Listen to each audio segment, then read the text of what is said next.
திருச்சிற்றம்பலம் தில்லையம்பலம்.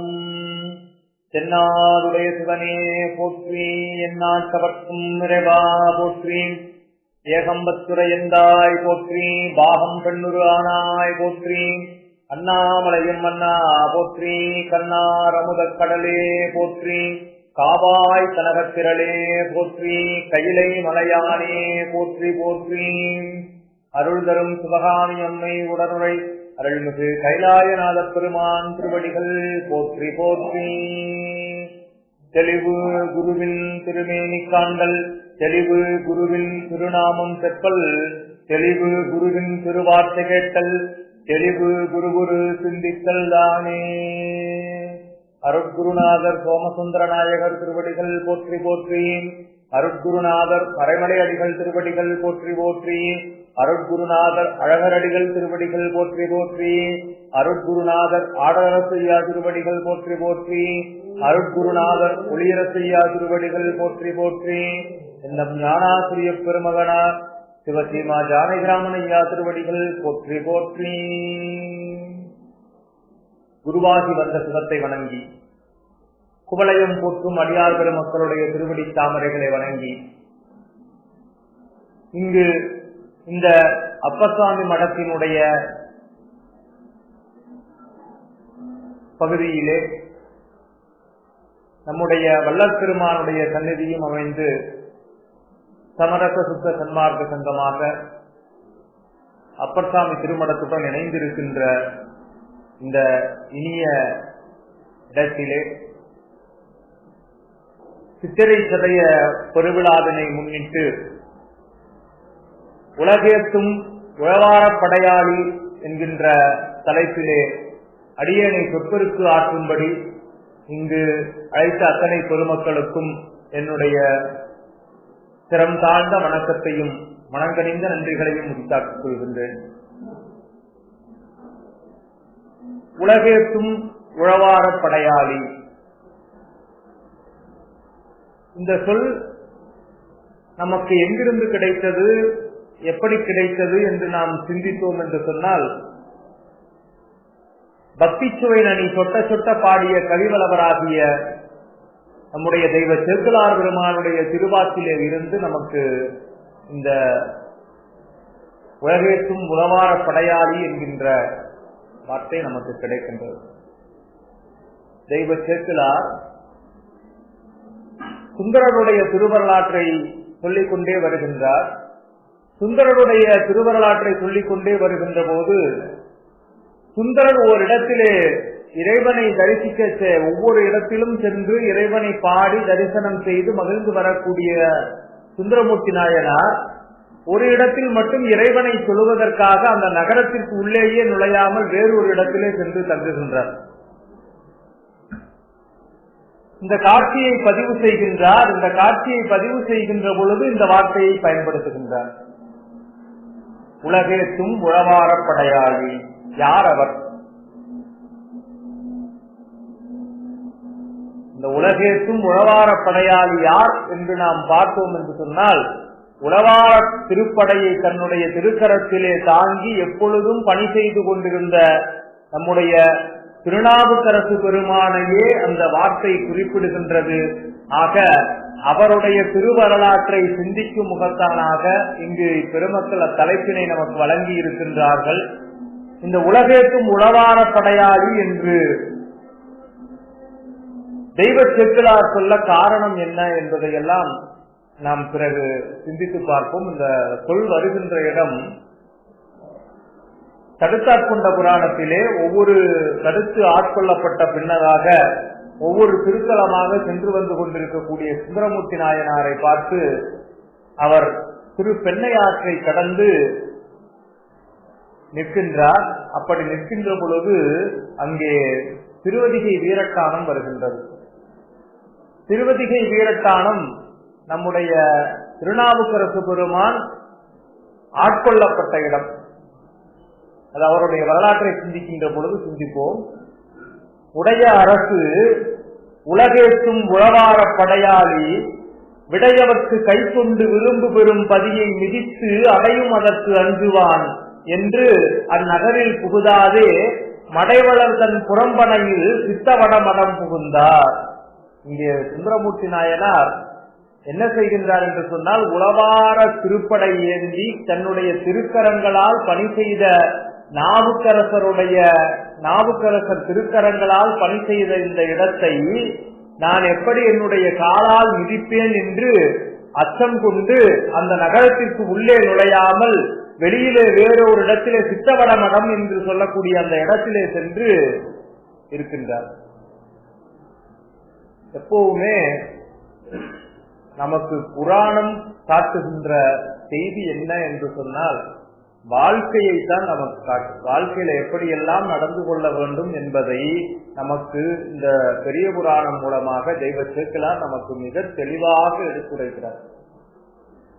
நீங்க 2 நூல் படிச்சீங்கன்னா போதும், எப்படி வாழணும்னு கத்துக்கலாம். ஒண்ணு திருக்குறள், இன்னொன்னு பெரிய புராணம். இந்த 2 நூல்களை கற்றுக்கொண்டால் ஒருவன் வேற எந்த நூலையும் போய் கற்று தெளிய வேண்டிய அவசியம் இல்லை. அத்தனையும் இதனுள் அடக்கம். அப்படி தெய்வ சேக்கிழார் சொல்லுகின்றார். என்ன சொல்லி இருக்கிறார்னா, இங்க பெரியவர்களுக்கு உரிய மரியாதை கொடுக்க வேண்டும். நமக்கு முன்னோர்களுக்கு, நமக்கு மூத்தோர்களுக்கு உரிய மரியாதையை கொடுக்க வேண்டும். அதனாலதான் தனக்கு முன்னோராகிய உளவார படையேந்தி பணி செய்த திருநாவுக்கரசர் பணி செய்த அந்த திருத்தலத்தை நான் எப்படி போய் மிதிப்பது என்று சுந்தரர் மரியாதை கொடுத்து ஒதுங்குகின்றார். ஒதுங்கி சித்தவட மடத்துல ஒதுங்கி நிற்கிறார். அப்படி நின்னா என்ன பயன் கிடைக்கும்? நமக்கு எதையுமே பயன் கருதி செய்துதான பழக்கம். பெரியவங்களுக்கு மரியாதை கொடுத்தா என்னையா கிடைக்கும்? என்ன கிடைக்கும்? அருள் கிடைக்கும். ஐயா சரியா சொன்னார். அருள் கிடைக்கும். அருள் எப்படி கிடைக்கிறது பாருங்கள். இங்கே சித்தவட மடத்துல சுந்தரர் படுத்து உறங்குகின்றார். சுந்தரர் படுத்து உறங்குகின்ற பொழுது ஒரு அந்தன வடிவத்திலே வந்த சிவபெருமான் அவருடைய திருமுடி மீது தன்னுடைய திருவடியை வைக்கின்றார். திருவடி வீழ்ச்சி வழங்கப்படுகின்றது. அங்கே வைக்கின்றார். வைத்த உடனேயே யார் என்னை மிதித்தது என்று திரும்பி பார்க்கிறார். தெய்வ சேக்கிழார் வாக்குல நிற்கணும். நின்று சிந்தித்தோம்னா அங்கே பள்ளி அமர்ந்து அருளுகின்றார். அப்படி அருளுகின்ற போது அது கண்டு வீரட்டத்து அமர்ந்தருளும் அங்கனரும் முதுவடிவின மறையவராய் முன்னொருவர் அறியாமே பொதுமடத்தினுட் புகுந்து பூந்தாரான் திருமுடி மேல் பதுமமலர்த்தால் வைத்து பள்ளி கொள்வார் ஓட் பயின்றார். சாமி வந்துட்டார். இவர் சாமியை பார்க்க போகல. திருநாவுக்கரசர் பணி செய்த இடத்துல நான் எப்படி மிதிச்சு உள்ள போறதுன்னு இவர் சாமியை பார்க்க போகல. ஆனா சாமி இவரை பார்க்க வந்துட்டார். அதான் பெரியவங்களுக்கு மரியாதை கொடுத்தா நமக்கு அருள் எப்படி கிடைக்கும்னா, நாம சாமியை தேடி போக வேண்டியதில்லை, சாமி நம்ம தேடி வருவார். இறைவன் தேடி வருகின்றான். தேடி வந்தது மட்டுமல்லாமல் திருவடி தீக்கை அருளுகின்றான். தன்னுடைய திருவடியை திருமுடி மேல் வைத்து ஆட்கொள்ளுகின்றான். ஆட்கொண்ட உடனேயே இவர் பார்க்கிறார். அந்நிலை ஆளுடன் உணர்ந்து அருமறையோள் உன்னடியின் சென்னியில் வைத்தனை என்ன திசையறியா வகை செய்தது என்னுடைய மூக்குத்தான் என்று அருள அதற்கு செய்து தன்முடி அப்பால் வைத்தே சீலவர்ந்தான் தமிழ்நாதன். கேட்கிறார், அந்தனரே எதற்காக என்னுடைய முடிமேல் அடி வைத்தீர் அப்படின்னு கேட்கிறார். கேட்ட உடனே திசை அறியா வகை செய்தது என்னுடைய மூக்குத்தான். எனக்கு வயசாயிடுச்சுப்பா, அதனால எங்க காலை வைக்கிறேன் எங்க கைய வைக்கிறேன்னு தெரியல, தெரியாம உன்னால பற்றுச்சு போல இருக்கு அப்படின்னு சிவபெருமான் சொல்றார். முதிய அந்தன வடிவத்திலே வந்த சிவபெருமான் சொல்ல அதை கேட்ட சுந்தரர் பார்க்கிறார். பார்த்துட்டு அவர் திரும்பி வேற பக்கம் தலையை வச்சு படுத்தார். அவர் வேற பக்கம் போய் தலையை வச்சு வச்சு அங்கும் அவன் திருமுடி மேல் மீட்டும் அவர் தாழ் மீட்ட அங்கேயும் சும்மா இருக்க மாட்டேங்கிறார். மறுபடியும் சுந்தரருடைய திருமுடி மேல போய் கால் வைக்கிறார். செங்கையல்பாய் தடம்புடை சூழ் திருநாவலூராளி இங்கென்னை பலகாலம் விரித்தனை நீ யார் என்ன கங்கை சடை கறந்த பிரான் அறிந்திலையோ என கறந்தான். கங்கை சடை கறந்த பிரான், கங்கையை சடையில் வைத்ததை மறைத்திருக்கக்கூடிய சிவபெருமான், அந்த கோலத்திலே வந்த சிவபெருமான் அறிந்திலையோ, என்னை நீ அறிந்து கொள்ளவில்லையா என்று சொல்லிவிட்டு மறைந்து போகின்றார். எல்லோருக்கும், அருளாளர்கள் எல்லோருக்கும், திருஞான சம்பந்தர் உள்ளிட்ட அத்தனை அருளாளர் பெருமக்களுக்கும் திருவடி தீட்சையை ஒரு முறை மட்டுமே அருளிய சிவபெருமான் சுந்தரருக்கு மட்டும் இருமுறை அருளியிருக்கின்றார். அது எதற்கு என்று சொன்னால், இந்த கை திருத்தொண்டு செய்த நாவுக்கரசரை மதித்து அந்த ஊரின் உள்ளே நுழையாமல் நின்றார் இல்லையா, அந்த பெரியோரை மதிக்கின்ற பாங்கிற்காக நம்பியாரூரருக்கு இருமுறை தீட்சை வழங்கினார், திருவடி தீட்சை அருளினார் என்று சொல்லி அங்கே தெய்வ சேக்கிழார் நமக்கு பதிவு செய்து காட்டுகின்றார். அப்படி இவர் உள்ள போகாத அளவுக்கு அவர் யாருங்க அவ்வளவு பெரிய ஆள்? திருநாவுக்கரசர் அவ்வளவு பெரிய ஆளா? இப்ப சுந்தரர் எவ்வளவு பெரிய ஆள்னு தெரிஞ்சுக்கணும். இவர் போகலைன்னா சாமி இவர் தேடி வராருன்னா இவர் எவ்வளவு பெரிய ஆள்னு தெரிஞ்சுக்கணும். அதுக்கு ஒரு நாள் போதாது. அடுத்து இவர் உள்ள போகலைன்னா, உள்ள போகாததுக்கு காரணமா இருக்கிற திருநாவுக்கரசர் அவர் எவ்வளவு பெரிய ஆள்னு தெரிஞ்சுக்கிறதுக்கு இன்னைக்கு ஒரு நாள் போதாது. அப்படி நாவுக்கரசு பெருமானுடைய திருவரலாற்றை சிந்திக்க புகுந்தோம் என்று சொன்னால், நாள் போவதும் தெரியாது, நேரம் போவதும் தெரியாது. அத்தனை பெரும் சிறப்புடைய திருநாவுக்கரசு பெருமான். தெய்வ சேக்கிழார் அடியாருடைய பெயரிலேயே புராணத்தை தொடங்குவது 2 பேருக்கு மட்டும்தான். ஒன்று நம்முடைய திருநாவுக்கரசருக்கு தொடங்குகின்றார். திருநாவுக்கரசு வளர் திருத்துண்டின் நெறிவாழ வருஞான தவமுனிவர் வாகீசர் வாய்வீசிகள் பெருஞானம் உரைக்கின்றேன், பெருநாம சீர் பரவல் உருகின்றேன், பேருலகில் ஒரு நாவுக்கு உரை செய்ய ஒண்ணாமை உணராதேன் என்று இங்கே முதல் பாடலாக, முதல் அடியாக திருநாவுக்கரசு என்று பெயரை சொல்லி வரலாற்றை துவங்குகின்றார். அதே போல மங்கையர்க்கு தனியரசு எங்கள் தெய்வம் என்று மங்கையர்க்கரசியாருடைய திருவரலாற்றை துவங்குகின்ற போதும் மங்கையர்க்கரசியாரினுடைய பெயரை சொல்லியே துவங்குவார். அப்படிப்பட்ட பெருமை மிக்க நம்முடைய திருநாவுக்கரசு பெருமான் அங்கே அவருடைய பெருமையை எடுத்து இயம்ப முடியுமா என்று சொல்லி சிந்தித்து பார்க்கின்றார். அப்படி சிந்தித்து பார்க்கின்ற பொழுது இங்கே முதல் நிலையாக அவருடைய பிறப்பினை சொல்ல வருகின்றார். பிறப்பினை சொல்ல வருகின்ற பொழுது அவருடைய நாடு, அந்த காலத்தில் நம்முடைய தேசத்தை, நாட்டை பலவாக பிரிப்பது மரபு. அப்படி வசதிக்காக இன்னைக்கு எப்படி மாவட்டமாக, வட்டமாக, ஊராட்சியாக, பேரூராட்சியாக, நகராட்சியாக பிரித்திருக்கிறார்களோ அப்பொழுது அதை நாடு என்ற சொல்லால் பிரிப்பது வழக்கம். அப்படி திருமுனைப்பாடி நாடு என்பது நம்முடைய நாவுக்கரசு பெருமான் பிறந்த நாடு. அறந்தரு நாவுக்கரசும் ஆளாள சுந்தரரும் பிறந்தருள உலகானால் நம்மளவோ பேருலகில் சிறந்த திருமுனைப்பாடி திறம்பாடும் தீர்ப்பாடு. திருநாவுக்கரசர் பிறந்ததும் திருமுனைப்பாடி நாடு, சுந்தரர் பிறந்ததும் திருமுனைப்பாடி நாடு. 2 பேருக்கும் உள்ள ஒற்றுமை, 2 பேருமே திருமுனைப்பாடி நாட்டிலே பிறந்தவர்கள்.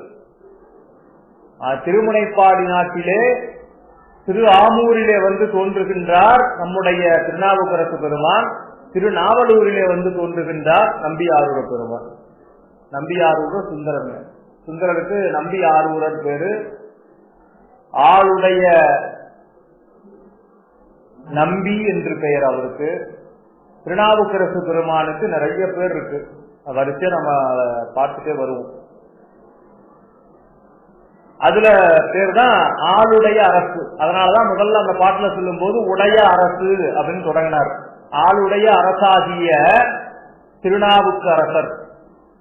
அந்த திருநாவுக்கரசர் குறுக்கையர்தம் குடியிலே வந்து தோன்றுகின்றார். அங்கே வந்து தோன்றுகின்ற பொழுது புகழனார்க்கும் மாதினியார்க்கும் அங்கே மகவாக தோன்றுகின்றார். மகவாக முதல்ல திலகவதியார் தோன்றுகின்றார். திலகவதியார் பிறந்தார். திலகவதியார் பிறந்த உடனே இங்க நமக்கு நம்முடைய வாழ்க்கையில என்ன செய்யணும் அப்படிங்கறது புராணம் நமக்கு சொல்லிக் கொடுக்குதுன்னு நான் ஏற்கனவே உங்ககிட்ட சொன்னேன். அதற்கு சான்றுதான் இந்த பாடல், இந்த முதல் அடி. திலகவதியார் பிறந்து திலமுறை ஆண்டு அகன்றதற்பின், ஒரு குழந்தைக்கும் அடுத்த குழந்தைக்கும் கால இடைவெளி அவசியம் என்பதை இங்க எடுத்து சொல்றார் தெய்வ சேக்கிழார். எப்படி சொல்றார் பாருங்க. திலகவதியார் பிறந்து திலமுறை ஆண்டு அகன்றதற்பின் அழகில் தலைத்துறை தலைப்ப அருந்தவத்தோர் நெறிவால உலகில் வரும் இருள் நீக்கி ஒளி விளங்கும் கதிர்போற்பின் மலரும் மருள் நீக்கியார் வந்து அவதாரம் செய்தார். மருள் நீக்கியார்ங்கிறது நம்முடைய திருநாவுக்கரசருக்கு இளமை பெயர். குழந்தையில அப்பா அம்மா சூட்டிய பெயர் மருள் நீக்கியார் என்பது.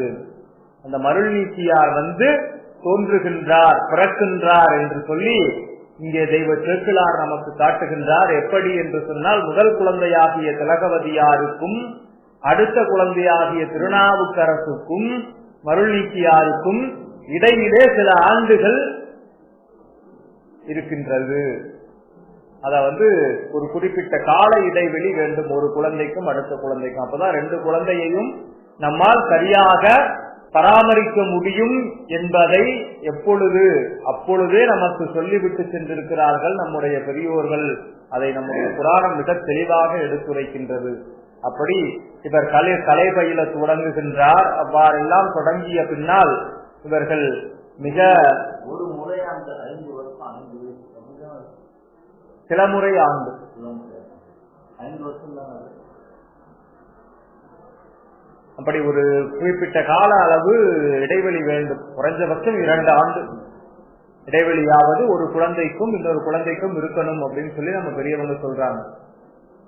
இப்படியே போய்கொண்டிருக்கின்ற பொழுது திலகவதியார் வளர்ந்து வருகின்றார். திலகவதியாருக்கு மணமுடிக்கும் பருவம் வருகின்ற பொழுது ஒத்த குலத்திலே சிறந்தவராக விற்றிருக்கின்ற கலிப்பகையாரை இங்கே மணமுடிப்பதற்கு ஏற்பாடு செய்கிறார்கள்.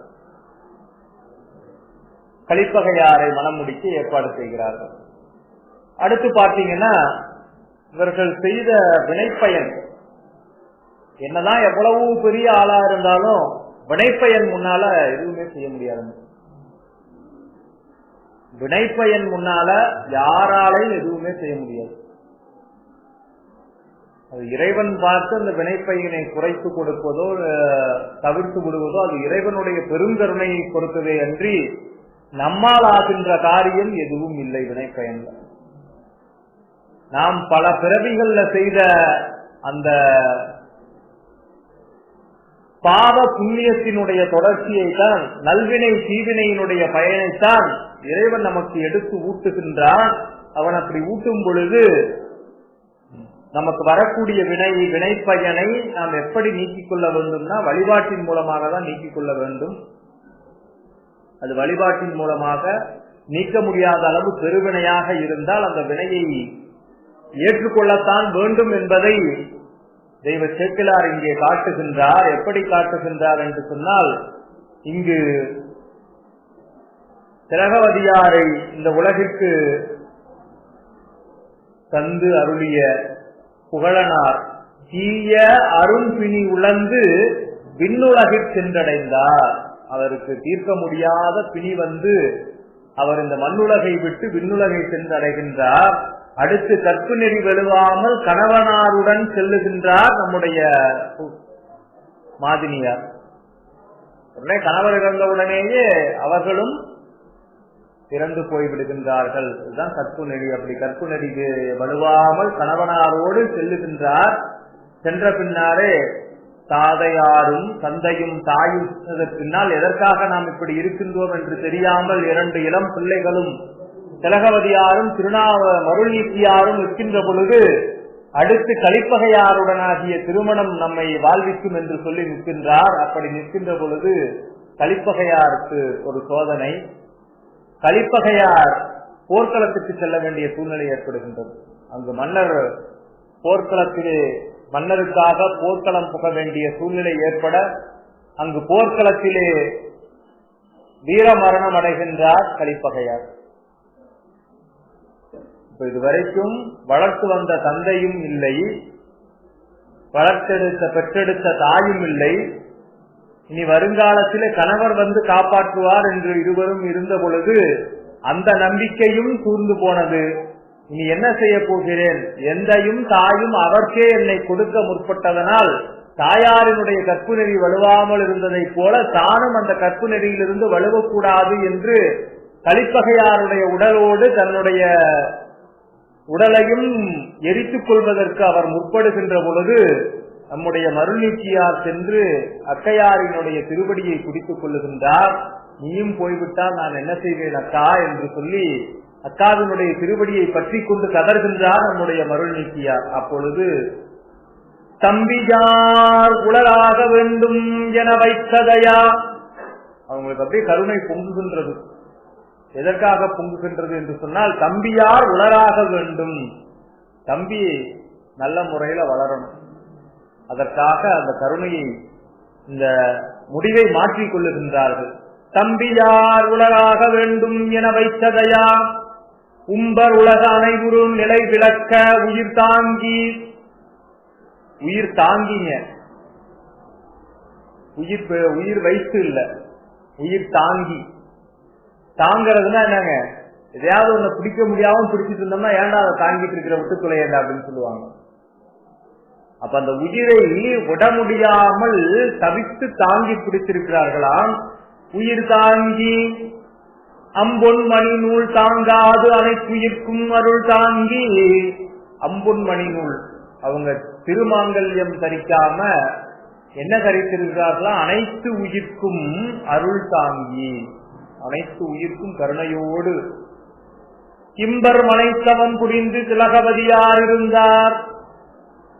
இங்க மீண்டும் மனையகத்தே வந்து தம்பியாருக்காக வாழ்ந்து கொண்டிருக்கின்றார். கைமை நோன்பு நோற்று அப்படியே அந்த பணியை செய்து கொண்டு வருகிறார்கள். இருவரும் என்ன செய்கின்றார்கள் என்று சொன்னால், தங்களுடைய செல்வத்தை வைத்து நிலையாமையை சிறுவயதிலேயே பார்த்துட்டாங்க. அப்பா இறந்து போனதையும், அம்மா இறந்து போனதையும், மாமா இறந்து போனதையும் சிறுவயதிலே பார்த்ததுனால இந்த உடம்பு நிலையில்லை, இந்த உயிரும் நிலையில்லை என்பது அவர்களுக்கு தெரிந்தது. அதனால என்ன செய்வாங்க, அப்படிப்பட்டவர்கள் இந்த செல்வம் மட்டும் நம்ம இடத்துல எப்பொழுதும் இருக்க போகிறதா என்பதை நினைந்து நிறைய அரசியல்களில் ஈடுபட்டு வந்தாங்க. அது மாதிரி நிறைய தவிராத ஈகை வினை குறை நின்றார். ஈகையில நிறைய திருக்குளங்கள், நிறைய பல்வேறு விதமான பணிகள் எல்லாம் செய்து கொண்டே இருக்கிறார்கள். அறச்சாலைகள், தவச்சாலைகள் எல்லாம் உருவாக்கி கொண்டே வருகிறார்கள். அப்படி வந்து கொண்டிருந்த பொழுது, இந்த நிலையா வாழ்க்கையை சிந்தித்துக் கொண்டே இருக்கின்ற பொழுது, இங்கே நம்முடைய மருள்நீக்கியார் என்ன செய்கின்றார் என்று சொன்னால், சமண சமயத்திலே சென்று சேருகின்றார். நம்பர் அருளாமையினால் நல்லாறு தெரிந்துணர, நம்பர் அருளாமையினால் கொல்லாமை மறைந்துரையும் அவன் சமயம் குறுகுவார். அங்க போயிட்டார், சமண சமயத்துக்கு போய் சேர்ந்துட்டார் நம்முடைய மருள்நீக்கியார். இது நாள் வரைக்கும் சைவத்தில் இருக்கிறார். சைவத்தில் இருந்து என்ன செய்கிறார், சமண சமயத்திற்கு போகிறார். சமண சமயத்துக்கு போயிட்டார். சமண சமயத்துக்கு போய் பாடலிபுத்திரம்ங்கிற கடலூர் பகுதியில போய் அங்க போய் சேர்ந்து கொண்டு அங்கு சிறந்தவராக வந்து அங்க ஒரு பட்டம் வாங்குறார். அதாவது தர்மசேனர் என்ற பட்டம். அவங்களுடைய மரபுல, சமணருடைய மரபுல யார் யாரெல்லாம் தலைமை பண்பு இருக்கக்கூடியவர்களோ அவர்களுக்கெல்லாம் இந்து சேனர், சந்து சேனர், தர்மசேனர்ங்கிற பட்டம் எல்லாம் கொடுப்பாங்க. அதுல சிறந்த பட்டம் தர்மசேனர் பட்டம். அந்த தர்மசேனர் பட்டத்தை பெறுகின்றார் மருள்நீக்கியார்.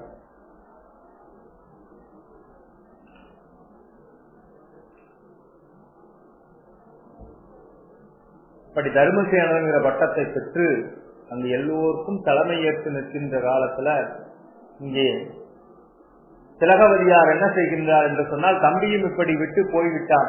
யாருக்காக உயிர் தாங்கி இருந்தாங்களோ அவரே சைவ சமயத்தை விட்டு சமண சமயம் அக்காவை விட்டு பிரிந்து தனித்து போயிட்டார்.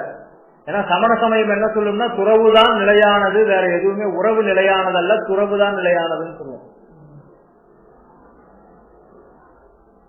உறவு நிலையானதல்ல, துறவுதான் நிலையானதுன்னு சொல்லி தனித்துதான் இயங்குவாங்க, தனித்துதான் இருப்பாங்க. அப்படி இருக்கிறவர்களுக்கு தான் முக்தி, அதுவும் ஆண்களுக்கு தான் முக்தி, பெண்களுக்கு முக்தி கிடையாதுன்னு சொல்லக்கூடிய சமயம் சமண சமயம். ஆனா பெண்களுக்கும் முன்னுரிமை கொடுத்து, முதலுரிமை கொடுத்து, அவர்களுக்கும் சம வாய்ப்பு கொடுத்து, அவர்களுக்கும் முக்தி கொடுத்து அருளக்கூடிய சமயம் நம்முடைய சைவ சமயம். அப்ப என்ன செய்கிறார், அந்த சமண சமயத்துல போய் சேர்ந்துட்டார். இங்க திலகவதியார் அந்த ஊர்ல இருக்க பிடிக்கல, அங்கிருந்து திருவதிகை வீரட்டானம் சேர்கின்றார்கள். திருவாமூர்ல இருந்து திருவதிகை வீரட்டானத்துக்கு போயிட்டாங்க. திருவதிகை வீரட்டானத்துல ஒரு மடம் அமைத்து இன்னைக்கும் அந்த இடம் இருக்கு, நந்தவனமாக இருக்கு. திலகவதியாருடைய திருமணம் இருந்த இடம். நம்ம இன்னைக்கு போனாலும் பார்க்கலாம். அந்த திருவதிகை வீரட்டானத்துல திலகவதியார் திருமணம் அமைத்து அங்க என்னென்னலாம் பணி செய்துட்டு இருக்காங்கன்னா, புலர்வதன் முன் திருவலகு பணிமாறி புனிரகன்ற நலமலி ஆண்சானத்தால் நன்கு திருமெழுக்கு மலர் கொய்து கொடு வந்து மாலைகளும் கொடுத்து அமைத்து பலர்புகழும் பண்பினால் திருப்பணிகள் பல செய்தார். அங்க பல திருப்பணி செய்துட்டு இருக்காங்க. என்ன செய்யறாங்கன்னா, முதல் பணியாக புலர்வதன் முன் திருவலகு பணிமாறி, விடியற் காலையில கூட்டணுங்க. வாசலை கூட்டுறது எப்ப கூட்டணும்னா விடியற் காலையில கூட்டணும். புலர்வதன் முன் விடியற் காலையில வாசல் கூட்டணும். ஆமாங்க, சூரியன் வர்றதுக்கு முன்னால கூட்டணுமா. புலர்வதன் முன் திருவலகு பணிமாறி புனிரகன்ற நலமலி ஆண் சாணத்தால் நன்கு திருமெழுக்கு இட்டு, சாணத்தால மெழுகி மலர் கொய்து கொடு வந்து மாலைகளும் கொடுத்தமைத்து, மலர்கள் பல்வேறு மலர்களை பறித்து கொண்டு வந்து மாலைகள் எல்லாம் கட்டி அங்கு திருவதிகை வீரட்டானத்துல பல்வேறு திருத்தொண்டு செய்து கொண்டிருக்கிறார். அப்படி செய்து கொண்டிருக்கிறவர்கள் நாள்தோறும் இறைவனிடத்துல ஒரு விண்ணப்பம் வைக்கின்றார். ஒரு நாள் 2 நாள் இல்லைங்க, பல ஆண்டு. இதுதான் அவங்களுக்கு பல ஆண்டுகள்.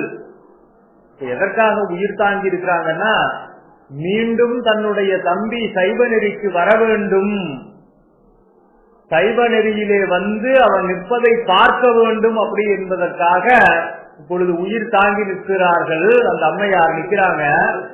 1 நாள் 2 நாள் இல்லைங்க, பல ஆண்டு காலம் விண்ணப்பம் செய்கிறார்கள் இறைவனிடத்துல. தூண்டு தப விளக்கணையார் சுடரொளியை தொழுது என்னை ஆண்டருளும் நீராகில், என்னை நீங்கள் ஆண்டருள்வது உண்மையானால் அடியேன் பின் வந்தவனை மீண்டு வினை பரசமய குழி நின்றும் எடுத்து ஆள வேண்டும் என பல முறையும் விண்ணப்பம் செய்தனரால். அவங்களுக்கு இருக்கிற ஒரே வேண்டுதல் என்னன்னா, என்னுடைய தம்பி அடியேன் பின் வந்தவனை பரசமய குழி நின்றும் எடுத்து ஆள, பரசமய குழியிலிருந்து அந்த சமண சமயத்திலிருந்து அவரை எடுத்து நீங்கள் சைவ சமயத்திலே வைத்து ஆள வேண்டும் என்று அங்கே இறைவனிடத்திலே மீண்டும் மீண்டும் விண்ணப்பம் செய்து கொண்டே இருக்கின்றார். 1 நாள் 2 நாள் இல்லைங்க, ஏறத்தாழ சமண சமயத்துல குறைந்தபட்சம் 50 ஆண்டுகள் இருக்கிறார் நாமக்கல். 1 நாள் 2 நாள் இல்ல, இந்த 50 ஆண்டுகளும் தினந்தோறும் காலையில இந்த பணியை செய்துட்டு இறைவனிடத்துல என்ன வேண்டும் கேட்கிறாங்கன்னா, என்னுடைய தம்பி அடியேன் பின் வந்தவனை நீங்கள் எப்படியாவது சைவ சமயத்துக்கு பரசமய குழியிலிருந்து எடுத்து ஆளணும் அப்படின்னு கேட்டுட்டு இருக்கார் திலகவதியார். இந்த சாமி அடுத்து அருள் செய்கிறார். அதுவும் எப்படி அருள் செய்கிறார் பாருங்க. மண்ணு சபோதனியாருக்கு கனவின் கண், அவங்களுக்கே கனவுலதான். எப்போ 50 வருஷமாக ஒரே விண்ணப்பத்தை வைத்துக் கொண்டு பல்வேறு பணிகளை செய்து வருகின்ற திலகவதியாருக்கு சாமி எப்படி அருள் செய்திருக்கிறார்? கனவில் தான் அருள் செய்திருக்கிறார், நேர்ல போய் சொல்லல. இப்ப நினைச்சு பார்த்துக்கணும், நேரில் இறைவன் வந்து அருள் செய்வதற்கு நாம் எத்தனை புண்ணியம் செய்திருக்க வேண்டும், எவ்வளவு தவம் செய்யணும்னு நினைச்சு பார்க்கணும்.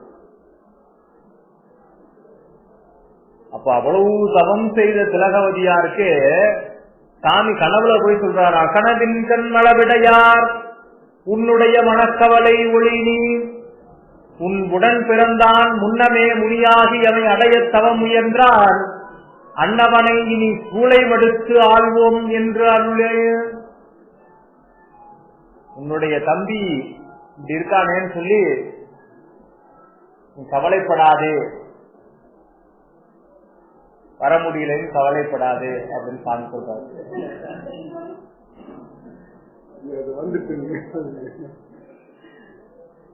கவலைப்படாதே அப்படின்னு சாமி சொல்லி என்ன சொல்றார், அவனை நான் சூளை மடுத்து ஆள்வேன், அவனுக்கு நான் சூளை நோயை கொடுத்து நான் ஆட்கொள்ளுகின்றேன்னு சொல்றார்.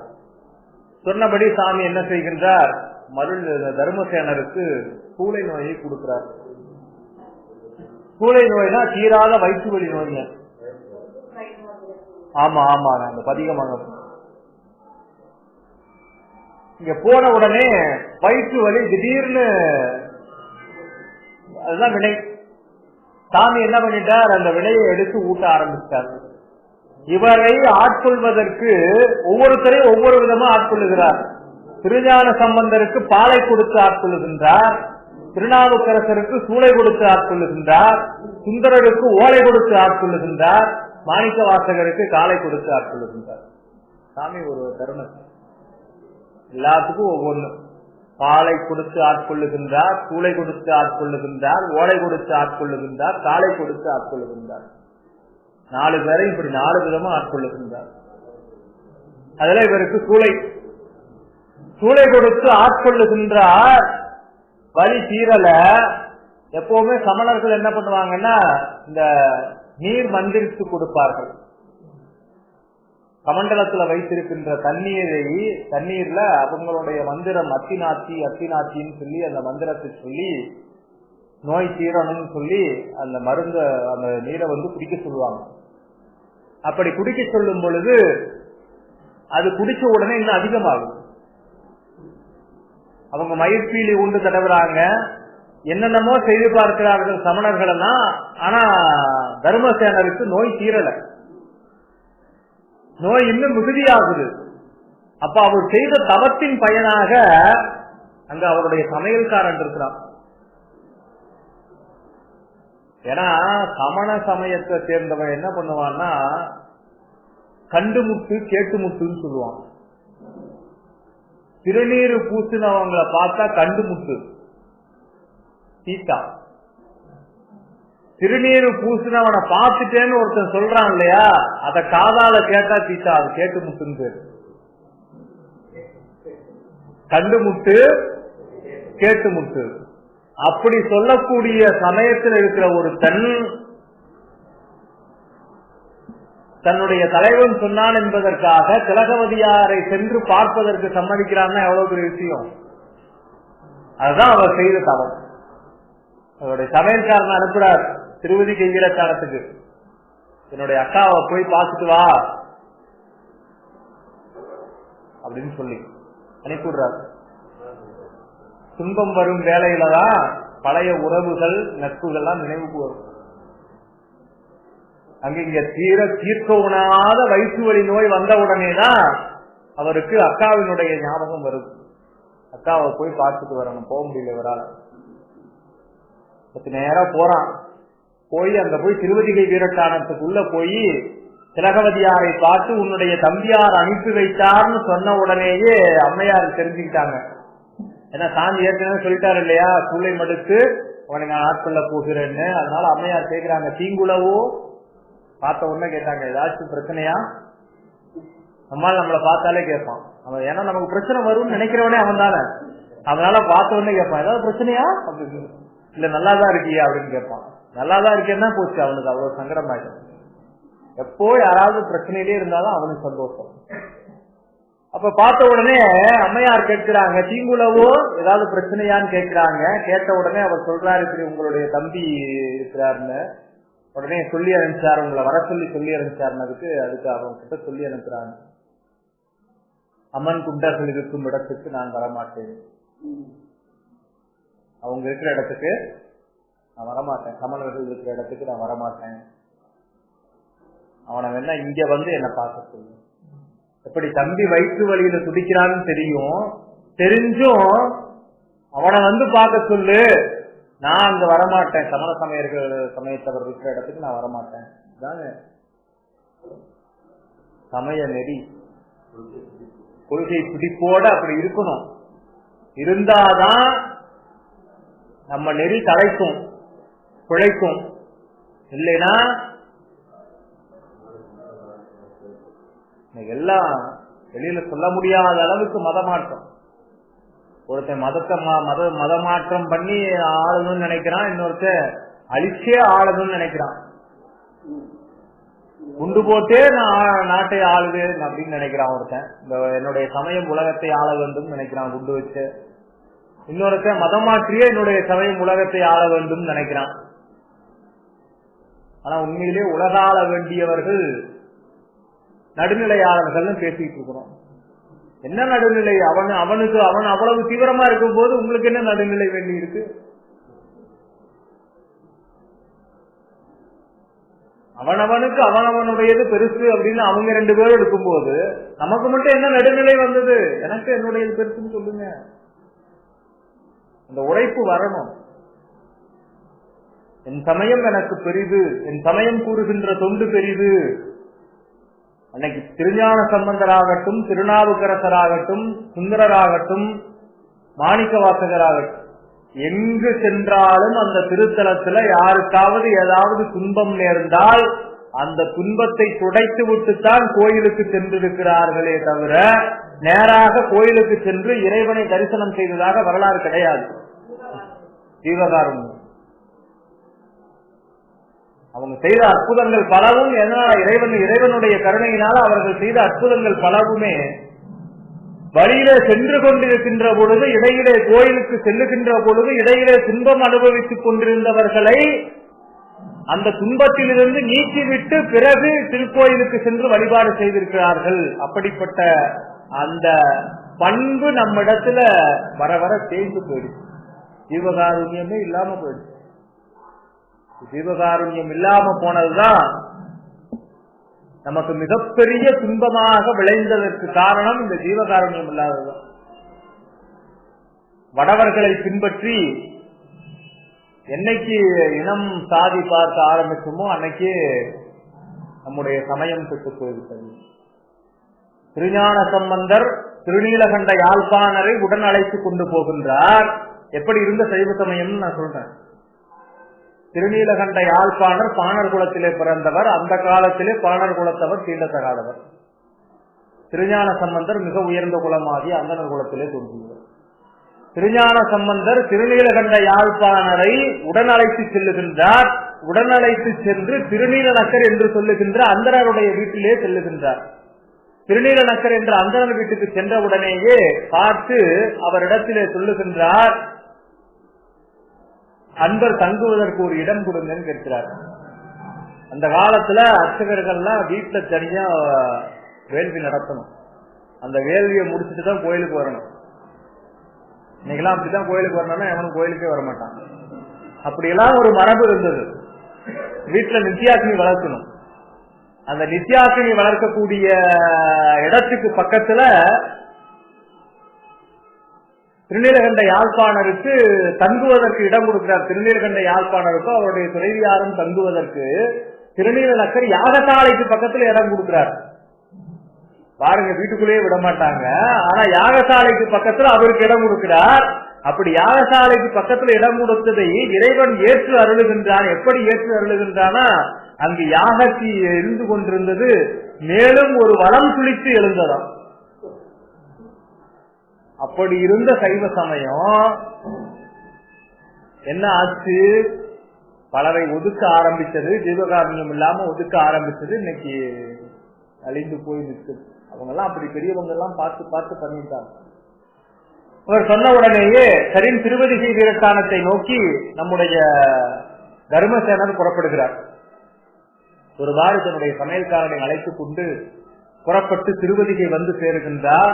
திருவதிகை வந்து சேர்ந்தவுடனே வந்து தன்னுடைய தமக்கையாரை பார்க்கின்றார். வந்தவுடனே பார்த்து அவங்களை பார்த்த உடனே சொல்றார். போன உடனே போய் திருவடியில விழுந்துட்டார். அம்மா, என்ன நீதான் காப்பாற்றணும், என்னால இந்த வயிற்று வலி கொடுக்க முடியல அப்படின்னு சொல்லி சொன்ன உடனேயே அருந்துயர் உழந்தீர், பரசமய குழியில் விழுந்து அரும் துயருளந்தீர் எழுந்திரீர், எழுந்திரீர் எழுந்திருப்பா அப்படின்னு சொல்லி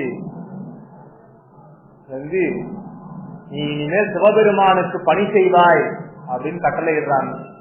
கட்டளையிட்டு அவரிடத்துல அஞ்சலுக்கு ஓதி திருநீர் கொடுக்கிறாங்க. திருநீர் எப்படி வாங்கணும் அப்படின்னா இப்படி வாங்கணும், ஏனோ தானோன்னு வாங்கக்கூடாது. திருநீர் கொடுப்பவர் யாராக வேண்டுமானாலும் இருக்கலாம், அதை பற்றிய சிந்தனையே வேண்டாம் நமக்கு. நாம திருநீருக்கு என்ன மரியாதை கொடுக்கணுமோ அந்த மரியாதை கொடுக்கணும். திருவாளன் திருநீரு திலகவதியார் அளிப்ப பெருவாழ்வு வந்ததென பெருந்தகையார் பணிந்து ஏற்று அங்கு உருவார அணிந்து தமக்கு உற்ற இடத்து உய்ய நெறி தருவாராய் தம் முன்பு வந்தார் பின் தாம் வந்தார். எப்படி வாங்கணுமா, இது கை ஏந்தி அப்படியே பணிவோட பெரும் செல்வம் பெருவாழ்வு வந்ததென்று வாங்கணுமா. பெருவாழ்வு வந்தது, திருநாவுக்கரசருடைய வாழ்க்கையில 2 இடத்துல பெருவாழ்வுங்கிற சொல்ல கையாளுகின்றார் தெய்வ சேக்கலார். முதல் இடம் சமண சமயத்திலிருந்து சைவ சமயத்துக்கு வர்ற இடம் பெருவாழ்வுன்னு. இன்னொரு இடம் எங்க வருதுங்கிறத பின்னால பார்ப்போம். பரசமய குழியிலிருந்து நீங்கி இப்ப அவர் சைவ சமயத்துக்கு வருகிறார். சைவ சமயத்துக்கு வரணும்னா என்ன, முதல் நிலைப்பாடு சைவ சமயத்தில் திருநீர் பூசணும். திருநீர் பூச வேண்டியதுதான் முதல் படி. நெற்றி நிறைய திருநீர் பூசணும். நெற்றி நிறைய திருநீர் பூசினாலே சைவராய்க்க முதல்ல. அதற்கு அடுத்துதான் இந்த ருத்ராக்க மணிதல், பல்வேறு விதமான சின்னங்களை அணிந்து கொள்ளுதல், மற்றதெல்லாம் முதல் சின்னம் திருநீர் தான். அந்த திருநீரை அணிந்த உடனேயே சைவராகிறார். அதனால பெருவாழ்வு வந்ததென்று வாங்குகின்றார். திருவாளன் சிவபெருமானுடைய திருநீரை அவர் கொடுக்க, அம்மையார் கொடுக்க அப்படியே வாங்கி அணிந்து கொள்ளுகின்றார். பெருவாழ்வு வந்ததென்று அணிந்து கொள்ளுகின்றார். அணிந்து கோயிலுக்குள்ள கூட்டிட்டு போறாங்க. திருநீர் பூசி தான் கோயிலுக்குள்ள நுழையும். நெற்றியில நீர் பூசி திருநீர் பூசி உள்ள கூட்டிட்டு போறாங்க. கூட்டிட்டு போன உடனேயே அங்கே அவருக்கு தமிழ் மாலைகள் பாட வேண்டும் என்கின்ற உணர்வு தோன்றுகின்றது. அப்படி உணர்வு தோன்றிய உடனேயே பாடுகின்றார். கூற்றா இனவாறு விளக்ககளில் கொடுமை பல செய்தன நான் அறியேன். நான் என்னப்பா கொடுமை பண்ணேன், எந்த கொடுமையும் பண்ணலையே, உயிர்கொலை கூட செய்யக்கூடாதுன்னு தான் நான் சமண சமயத்துல போய் சேர்ந்தேன், நான் எந்த கொடுமையும் பண்ணலையே அப்படின்னு சொல்றாரு. ஆனா கொல்லாமை மறைந்துரையும் அமன் சமயம் குறுகுவார் சொல்றார். கொல்லாமை எப்படி மறைந்திருக்குங்கிறத இனிமேல் காட்ட போறார். இப்ப வந்துட்டார். வந்த உடனே அந்த நான் கொல்லாமை நெறிய கடைபிடிச்சனே, எனக்கு ஏன் இவ்வளவு பெரிய துன்பம் வந்தது அப்படின்னு கேட்கிறார்.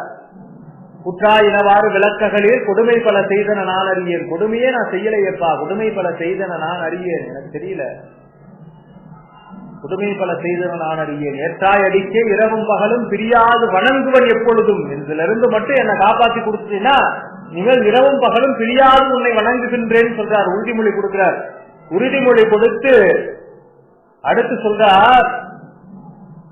ஏற்றாவின் வயிற்றின் அகம்படியே புடரோடு துடக்கி முடக்கியிட ஆற்றேன் அடியேன் அதிகை கடில வீரட்டான துறை அம்மானே. அந்த பதிகம் முழுக்க எடுத்து பாத்தீங்கன்னா அப்படியே என்ன அந்த வயிறு என்ன செய்யுது, என்னை போற்று துடக்கி முடக்கி இடுகிறது, வயிற்றோடு துடக்கி முடக்கியிட அப்படிங்கிற அந்த வார்த்தை இருந்துகிட்டே இருக்கும். அப்படி என்னை துன்பம் படுத்துகின்றது, யமன் வந்து என்னை தொல்லை பண்ணுவதை போல இப்படி தொல்லை பண்ணுகின்றது என்றெல்லாம் அவர் அப்படியே சொல்லிட்டு இருக்கிறார். சொல்லிட்டு இருக்கும் போது இந்த சூளை நோய் என்னை சைவ நெறிக்கு கொண்டு வந்திருக்குன்னா இதுக்கு நான் எப்படி நன்றி செலுத்துவேன் என்று நினைந்து போற்றுகின்றார்.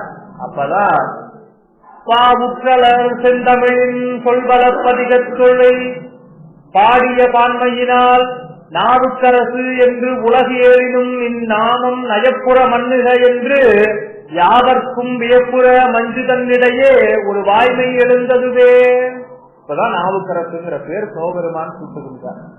எதற்காக இந்த கூற்றாயினவாறு பதிகம் பாடினதை கேட்டு நாவுக்கு அரசு என்று பட்டம் கொடுக்கின்றார், என்ற நாமம் கொடுக்கின்றார். இந்த நாமம் உலகேலினும் மண்ணுக, உலகு ஏழு உலகத்திற்கும் தெரியுமாறு வானுலகத்துல ஒரு ஒளி எழுந்தது அப்படின்னு சொல்றார். இந்த வரலாறு அப்பூதியடிகளோடு கேட்பார். நாவுக்கரசர் போய் உட்கார்ந்துட்டு அப்பூதடிகளை பார்த்து கேட்பார், ஏப்பா எல்லாரும் அவங்கவுங்க பேர்ல புண்ணியம் எல்லாம் பண்ணுவாங்க, நீ யாரோ ஒருத்தர் பேர்ல பண்றியேன்னு கேட்கும்போது, ஏப்பா உலகத்துல சிவபெருமான் நாவுக்கரசுன்ற பேர் 7 உலகத்திலையும் நிலைத்திருக்கும் அப்படின்னு சொன்னாரே, அப்ப நீ எந்த உலகத்துலப்பா இருந்த அப்படின்னு கேட்பார். அந்த வரலாற்றுல வரும். அப்ப நீ எந்த உலகத்துல இருந்த, அதை கேட்கலையா, காது கொடுத்து கேட்கலையா நீ, அப்ப எந்த உலகத்துல இருந்தன்னு கேட்பார். அப்படிப்பட்டவருடைய பெயரா வேறொரு பெயர் வேறொருவருடைய பெயர்னு சொல்றீங்க அப்படின்னு சொல்லி கேட்பார். அப்படி வரக்கூடிய காட்சி நம்ம அங்க பார்ப்போம். அப்போ அந்த நாவுக்கரசு என்கின்ற பெயரோடு அவர் நிலை பெற்று இருந்து மீண்டும் சைவ சமய பணியை செய்கின்றார். அப்படி கையில உளவார படையை அப்பதான் எடுக்கிறார். அம்மையார் அவருக்கு திருவிளக்கு பரிமாறி அந்த பாத்திரம் எல்லாம் கொடுத்ததற்கு பின்னால் இவர் அங்க இருக்கிற பணி செய்யணும்னு சொல்லி திருப்பணி செய்பவராய் எழும் திருவாசகமும் கையில் திகழும் உளவாரமும் கை கொண்டு கலந்து கசிந்தனரே உளவார திருப்படையை எடுத்துக்கிறார். அப்ப இருந்து எப்போ அந்த சைவ சமயத்திற்கு உள்ள நுழைகிறாரோ அப்பொழுதிலிருந்து திருநாவுக்கரசு பெருமான் அந்த உளவார படையை கை கொண்டவர் கைவிடவே இல்லை. கடைசி வரைக்கும் கைவிடலைங்கிறத நம்ம பின்னால பார்த்தோம். அவருடைய கடைசி காலத்தை பார்க்கும் பொழுது பார்த்தோம். அந்த உளவார படையை எடுத்துக்கொண்டு அங்கு இருக்கக்கூடிய கற்களையும் புற்களையும் வெட்டி வீசி அங்கே திருப்பணி செய்கின்றார். இவர் இவ்வாறு மாறி சென்றது சமணர்களுக்கெல்லாம் பெரும் வருத்தம். அது நம்முடைய சமயத்துல பெரிய தலைவராக இருந்த ஒருத்தனை வேற தலைவரே வேற கட்சிக்கு போயிட்டா நம்ம நிலைமை என்ன ஆகுது? இவங்களுக்கு எல்லாம் பெரிய வருத்தம் ஆயிட்டு. இது மன்னனுக்கு தெரிந்தால், மன்னன் சமண சமயத்துல இருக்கா, யாருங்க, மகேந்திரவர்ம பல்லவன், பல்லவ அரசன், தாடவ அரசன் மகேந்திரவர்ம பல்லவன் சமண சமயத்தை சார்ந்து இருக்கிறார். அங்க சமணர்கள் வச்சதுதான் சட்டம். அப்போ இங்க இதெல்லாம் போய் என்ன செய்கிறார், உங்களால பொறுக்க முடியல. உடனே நேரா மன்னர்கிட்ட போறாங்க. மன்னன்கிட்ட போய் நம்முடைய சமையல் அங்கனமும் தெய்வ நிந்தையும் செய்தனர். இந்த தர்மசேனர் போய் இப்படி சைவ சமயத்துல சேர்ந்துக்கிட்டு உன்னுடைய சமயத்தை அழிக்க பார்க்கிறார் மன்னன்கிட்ட போய். ஏன்னா அவன் இப்ப சமண சமயத்துலதானே இருக்கா. எப்பவுமே நம்மளுதுன்னா நமக்கு ஒரு கோபம் வரும்ல, கம்முனே இருப்பான். ஏதாவது ஒரு பிரச்சனை மட்டும் நம்மளை சொல்லுவான், மாள் பாத்துக்க அப்படின்னா. அப்ப என்ன அப்படின்னா அந்த பிரச்சனையை தூண்டி விடுறான். உன்னுடைய சமயத்தை அழிக்க பார்க்கிறான் மன்னா, உன்னுடைய சமயத்தை அழிக்க பார்க்கிறான் அப்படின்னா. நீ மன்னனா இருக்கும்போது உன்னுடைய சமயம் அழியலாமா? அதனால நீதான் அதுக்கு சரி, அதுக்கு என்ன செய்யலாம் அப்படின்னு சொல்லி கேட்ட உடனேயே அதுக்கு அவங்க சொல்றாங்க, ஏதாவது ஒண்ணு பண்ணு, அவனை கொலை செய்தாவது நம்முடைய சமயத்தை நிலைநாட்டணும். இதுதான் சொல்றார். உன்னை சொன்னார் இல்லையா, கொல்லாமை மறைந்துரையும் அமன் சமயம் குருகுவார்னு. நாங்க சின்ன புழுவை கூட கொல்ல மாட்டோம், சின்ன பூச்சியை கூட கொல்ல மாட்டோம், எறும்பை கூட கொல்ல மாட்டோம்னு சொல்றவன் ஒரு மனித உயிரையே கொல்ல துணிகிறான் என்று சொன்னால் அவனுடைய கொல்லாமை என்பது எவ்வளவு போலித்தனமானது அப்படின்னு நீங்க அடிச்சு காட்டுறார். அவனை அலைபுரிவாய் அப்படின்னு சொல்றாரு. இவங்க எல்லாம் சொல்றாங்க. உடனே மன்னன் அனுப்பி வைக்கிறான். என்ன காரணம் செய்யும் அவர்கிட்ட கேட்டு வராம என்கிட்ட கொண்டு வந்து சேருங்கன்னு சொல்லி அங்க இருக்கக்கூடிய படை வீரர்களுக்கு எல்லாம் ஆணையிடுகின்றான். ஆணையிட்ட உடனே இவரை போய் கூப்பிடுறாங்க திருநாவுக்கரசரை. திருநாவுக்கரசரை போய் கூப்பிட்ட உடனே அவர் முதல்ல சொல்றார், நாமார்க்கும் குடியல்லோம். நான் யாருக்கும் குடிமக்கள் கிடையாது. அருளாளர்கள் யாருக்குமே குடிமக்கள் கிடையாது. அவங்க எல்லாம் சிவ சாம்ராஜ்யத்துல இருக்கிறவங்க. அவங்களையெல்லாம் இந்த மண்ணுலக வாழ்க்கையில பொருத்தி பார்க்கவே முடியாது. அதனாலதான் நம்முடைய வல்லற் பெருமான் வந்தப்ப கூட அவருடைய அருள் ஆற்றல் அவரை கோர்ட்டுக்கு இழுத்தாங்க. ஆனா கோர்ட்டுக்குள்ள வந்த உடனே ஜட்ஜில இருந்து எல்லாரும் எழுந்திருச்சு நிற்பாங்க அவர் உள்ள வரும்போது. ஏன்னா அந்த அருள் ஆற்றல் அந்த தானா மரியாதை கொடுக்க வைக்கும். அது மாதிரி இங்க படை வீரர்கள் எல்லாம் போனவங்க தானா அவரை பார்த்து கும்பிட்டுட்டு பேசாம நின்றுட்டாங்க. பேசாம நின்றுட்டு அவர் அப்ப சொல்றார், நாமார்க்கும் குடியல்லோம் நமனை அஞ்சோம் நரகத்தில் இடப்படும் ஏமாப்போம் பிணியறியோம் பணிவோம் அல்லோம் இன்பமே என்னாலும் துன்பம் இல்லை. எவ்வளவு துன்பப்பட்டவருங்க, ஆனா சொல்றாரு இன்பமே என்னாலும் துன்பம் இல்லை. சிவனடியை பரவனதுனால எனக்கு துன்பமே கிடையாதுப்பா அப்படின்னு சொல்லுகின்றார். அப்படி உடனே சொன்ன உடனே திரும்ப போய் இழுத்துட்டு வாங்க. அப்புறம் சரி போய் தான் பார்ப்போம் என்னதான் நடக்குதுன்னு போறாங்க. அவங்க எல்லாம் கெஞ்சுறாங்க, சாமி நீங்க வரலைன்னா எங்களை ஒழிச்சிருவா மன்னன் அப்படின்னு கெஞ்சின உடனே அவர்களோடு போறார். போன உடனேயே என்ன செய்யலாம்னு கேட்ட உடனே நீச்சரையில் இடப்புகன்றார். சுண்ணாம்பு கலவாயில இவரை போடணும் அப்படின்னு சொல்லி என்ன பண்றாங்க, நீச்சரையின் உள்ளிருத்தி திருகு கருந்தாட்குழுவி சேமங்கள் செய்தமைத்தார். சொல்றார், சேக்கிலார் வாக்கில் இருந்து பார்க்கணும், அவ்வளவு அற்புதமா சொல்றார். சுண்ணாம்பு அந்த செங்கல் சூளை சுண்ணாம்பு சூளையில உள்ள கொண்டு போய் சூளைக்குள்ள வச்சு அவர் என்ன பண்றாங்களா, திருநாவுக்கரசரை உள்ள விட்டு கதவை சாத்தி பூட்டு போட்டு மேல ரீப்பர்லாம் வச்சு அடிக்கிறாங்களாம். இத்தனையும் சொல்றாரு. உள்ள தள்ளி நீச்சரையின் உள்ளிருத்தி திருகு கருந்தாட்கொழுவி, திருகுகின்ற தாள், அந்த திருகு தாளை வைத்து பூட்டாங்களா. பூட்டினதுக்கு அப்புறம் சேமங்கள் செய்து அமைத்தார். அதுவும் இல்லாம அவங்க வெளியில வரக்கூடாதுன்னு பாதுகாப்பெல்லாம் செய்யறாங்களாம். இப்படி எல்லாம் செய்து எவ்வளவு நாள் வச்சிருக்காங்க, 7 நாள் உள்ள வச்சிருக்காங்க. ஏங்க நெருப்புக்குள்ள எப்படிங்க 7 நாள் இருக்க முடியும்? உள்ள தீ பத்த வச்சுட்டு இவங்க எல்லாம் சந்தோஷமா அப்படியே உட்கார்ந்துருக்காங்க. அப்பதான் ஒரு பாடுறார், மாசில் வீணையும் மாலை மதியமும் வீசு சென்றலும் வீங்கில வேணிலும் மூசு வண்டரை பொய்கையும் போன்றதே ஈசன் எந்த இணையடி நீழலேன்னு பாடி அப்படியே உள்ள தீக்குள்ள உட்கார்ந்துட்டு பாரதியார் சொன்னாங்க இல்லையா, தீக்குள் பிறள வைத்தால் நந்தலாலா என்னை தீண்டும் இன்பம் தோன்றுதடா நந்தலாலா அப்படின்னு சொல்லி எல்லாம் இங்கிருந்து சுட்டதுதான்.